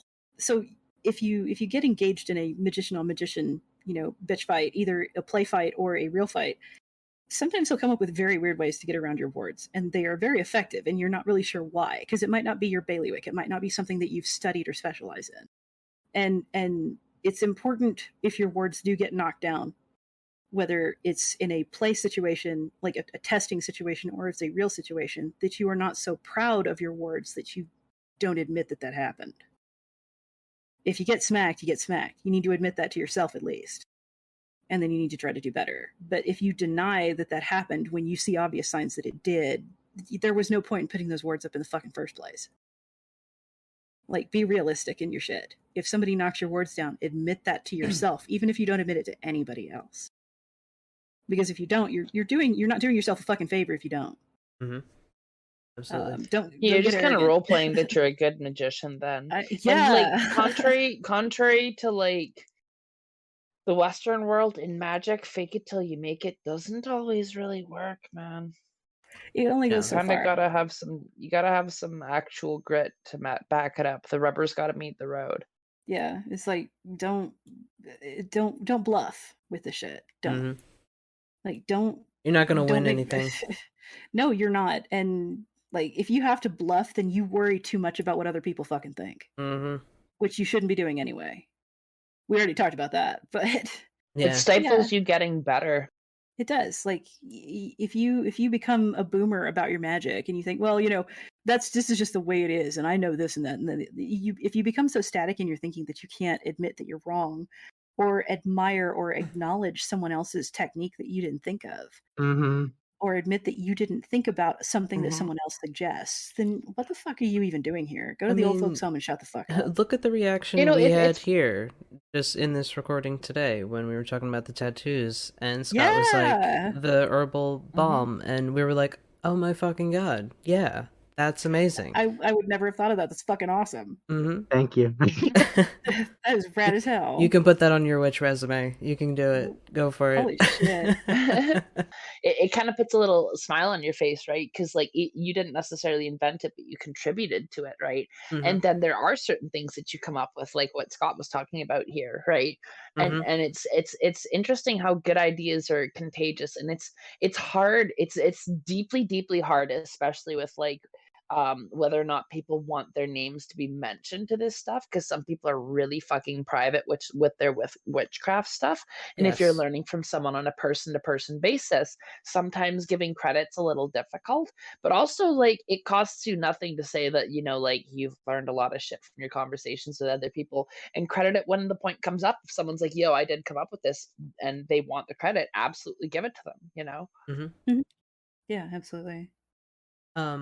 All right. I will say that we are coming up on the 2-hour mark. So is there anything left that we had to cover? Nope. Just ward your shit, y'all. Excellent. So then any concluding statements from anyone? No, nothing that I can think of particularly. I talked my head off. I know. I'm trying to think. I mean, not everything is a boogeyman around the corner. Nope. It isn't. But at the same time, trust your instincts. It never hurts to protect yourself. If you think, for instance, you need to decursify yourself, just do it. Whether you're cursed or not, it doesn't really matter, right? You're not going to harm yourself. But don't, like I said, like Fish said, don't assume that there's an enemy around every corner, It's kind of the same thing. Yeah. Like, when you're in the shower or when you're trying to go to sleep and you remember that dumb thing you did 15 years ago that makes you cringe internally and sometimes externally. There's a decent chance that nobody else remembers that shit but you. And it's kind of the same way with magicians. Like, you might get into a bitch fight with somebody on a forum or Discord or where the fuck ever, even at a physical face-to-face meet. You might get into an argument, like some kind of dick measuring contest or a spat or whatever. There's a decent chance that you remember that way differently than the other person does, and they're probably not doing anything at you if you're worried about it. But if you are worried about it, it doesn't hurt. As Scott says, it doesn't hurt to go through the motions anyway. Yeah, absolutely. And that's the other thing. Just don't make like a big thing of it. Right, exactly. That's what I was trying to get at. Okay. And that's the other thing I was going to say briefly is an endpoint. If you have a daily banish practice or a daily devotional process, it really does help build up a kind of almost word buffer, of just keeping the shit that's coming in out. Ooh, absolutely. Absolutely, yeah. Of course, and I didn't even take a minute to talk about like the cleansing and banishing that happens before warding. So sorry about that, y'all. We Don't can feel like I'm figuring that shit out. I guarantee you, we will revisit this at some point. We will revisit wards. We will talk about it again. It will happen. Hell yeah. Also, too, when we do liminal space and high strangeness, I want us to talk about how to safely move through those spaces.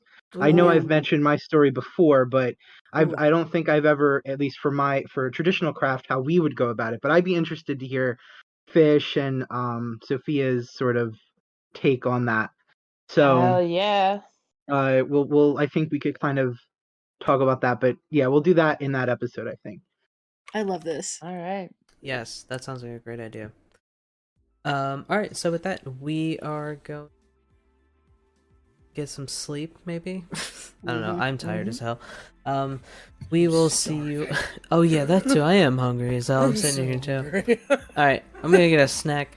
But we will see you all in the next one. Bye. Have a good night. Good night. God, I need a bowl. Holy shit. I've had like 6 of those. Catch up. Bye.